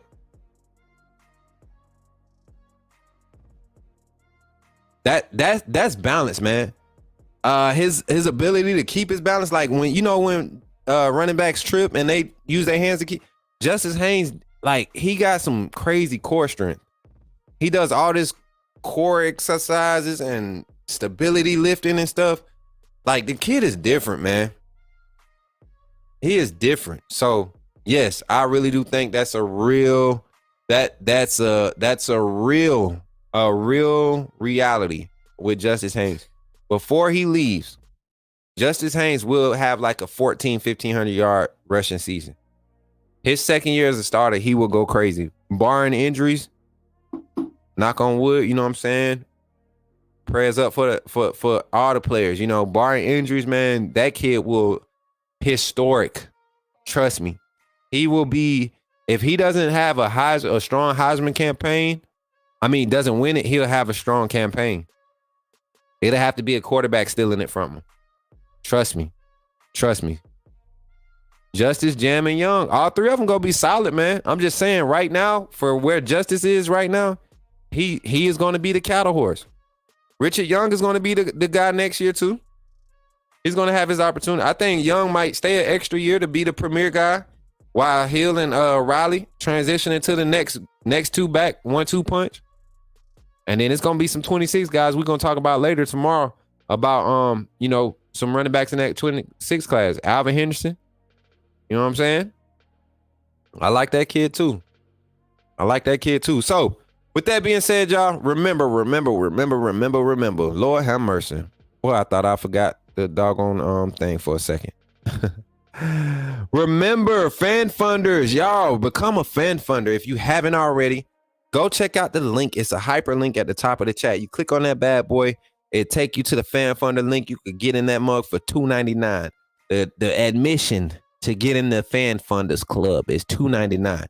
No gimmicks, no nothing. You get special access to all the content. You get access to the special emotes. All my fan funders, run the emotes up. Run their emotes up. And then you get access to the exclusive videos and all the little early releases about what's to come for the next day or the next morning. You'll get access to that. And then you fund us as a team. Y'all take care of us. Y'all could claim us on y'all taxes. You know what I'm saying? That's why we want y'all to fund. Claim us on your taxes. You're going to get it back with dubs. Because, y'all, the type of impact we about to make on the recruiting landscape, we have a vision.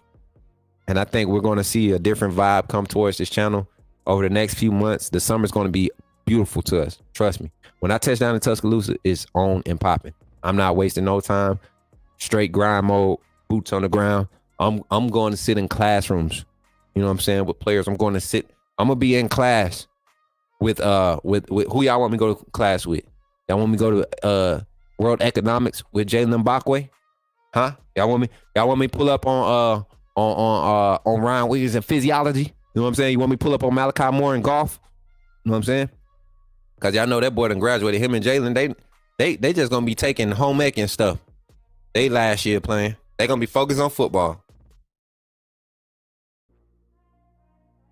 I'm excited for those guys.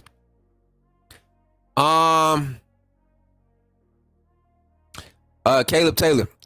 I think it's still going to be young. I think Hill and Hill and Riley are going to be Hill and Riley are going to be developing. You know, they're going to take their time developing those guys. You think Young may go in the portal come April? Nah, I don't think so, man. I think people got this misconception about Richard Young. Like a lot of people thought he was real cocky, but he very humble. Richard Young, very humble personality. I think the media hyped him up because he was, you know, he very animated on the field. He very aggressive, not necessarily animated, but passionate. But yeah. Any word on the wide receiver you keep hyping up, Smook? Like he's like 6'4", Travis Smith Jr. Don't forget the name. And I ain't hyping him up. You turn the film on, that ain't hype. That's real. That's real, man. That's real life. Ain't nothing hype about that. It's real. I'm telling you. And yes, he has Bama in his top 8. I think he's making a commitment in July. A verbal commitment in July. So I'll be on that. You know what I'm saying? I'm doing my due diligence, y'all. I'm trying to get the wide receiver factory full again. You know what I'm saying? If I can't do nothing else, I'm gonna get that wide receiver factory full. It's $2.99 to join the party. Run the likes up. Bama Flashlight. Go ahead and spend your $2.99. Go spend your $2.99. Come on. Spend your $2.99. Yeah. Y'all like that? Y'all like that? That's my old school blues vibe. $2.99. Yeah. Yeah. All right, y'all. I'm tired. Y'all got me over here hydrating. Coach Smoot. Hey, let me tell y'all, crazy. Look at him. We was just talking about Trent not too long ago, man. Mr. Miles, Coach Miles in the building. Shout out to Coach Miles, coaching over there at Central Phoenix City, my alma mater. He's on the front lines, man. Was able to speak with him and the fam. Oh my God. I had to try to connect with his family as soon as I saw Trent's film. I've been actually, I told y'all about Trent the other day. I've been watching Trent and a lot of those guys, Mal, since they were younger. You know, AJ Harris was a guy that I watched too, Justin Ross, you know, when they was younger. So seeing these guys come up is crazy. And it's good to have your son on the radar. And Bama fans, they Bama too. We ain't got to be quiet about it, but they Bama too. You know what I'm saying? So they know what time it is. We know what time it is. And like I said, we got the reaction coming up for a lot of these 26 recruits that we'll be putting out. 25 recruits too. We was just talking about Travis Smith Jr. Ain't no hype about it. Trust me, ain't no hype about it. Dylan, did you go turn the film on though? Did you go watch the film? Because if you watch the film, you're going to come back tomorrow. You're going to be like, hey, man, we got to go get Travis. I promise you. I promise you. Chat, am I lying? Am I lying, chat? I'm telling y'all, it ain't hype, y'all. It's all real. We speak facts over here. So with that being said, man, appreciate y'all for tuning in tonight. It's been fun. I am Coach Smook, Director of Player Personnel and Insider here at Bama Football on YouTube. We got some big announcements coming up. Hopefully, maybe we make them this weekend. Maybe we wait till Monday. But we got some huge announcements coming up. And thanks for all your prayers and support. Shout out to Andrew Glover for becoming a member of the channel. My guy. Appreciate that, Andrew. You and your beautiful family right there. You and your beautiful lady. Hey, Caitlin, you and the ladies, let me tell y'all. A-Day, I hope y'all ready to act up. I'm for real. Y'all better. Henderson, a 25 recruit? I thought he was 26. Misquoted. Appreciate you for keeping me straight undefeated. I thought Alvin Henderson was a 26 guy. My fault. My bad. I messed up, y'all. But I'll be back. Hey, y'all. I love y'all, man. Y'all take it easy and have a good night. Don't forget, keep your head up. Don't let nobody distract you from your goals, man. It's a lot more life to live. I'm telling you, it's a lot more life to live. It's present circumstance. It's not your end. It's just the beginning. So work through it. Allow God to pull you through it. And you're going to have a blessed life. You get what I'm saying? So keep those words in your heart. Keep them in your mind. Stay positive and let him do what he going to do. Because won't he do it? It's your boy, Coach Smoot. And this is the Smoot Scoop. Out. Roll Tide, baby.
Bye.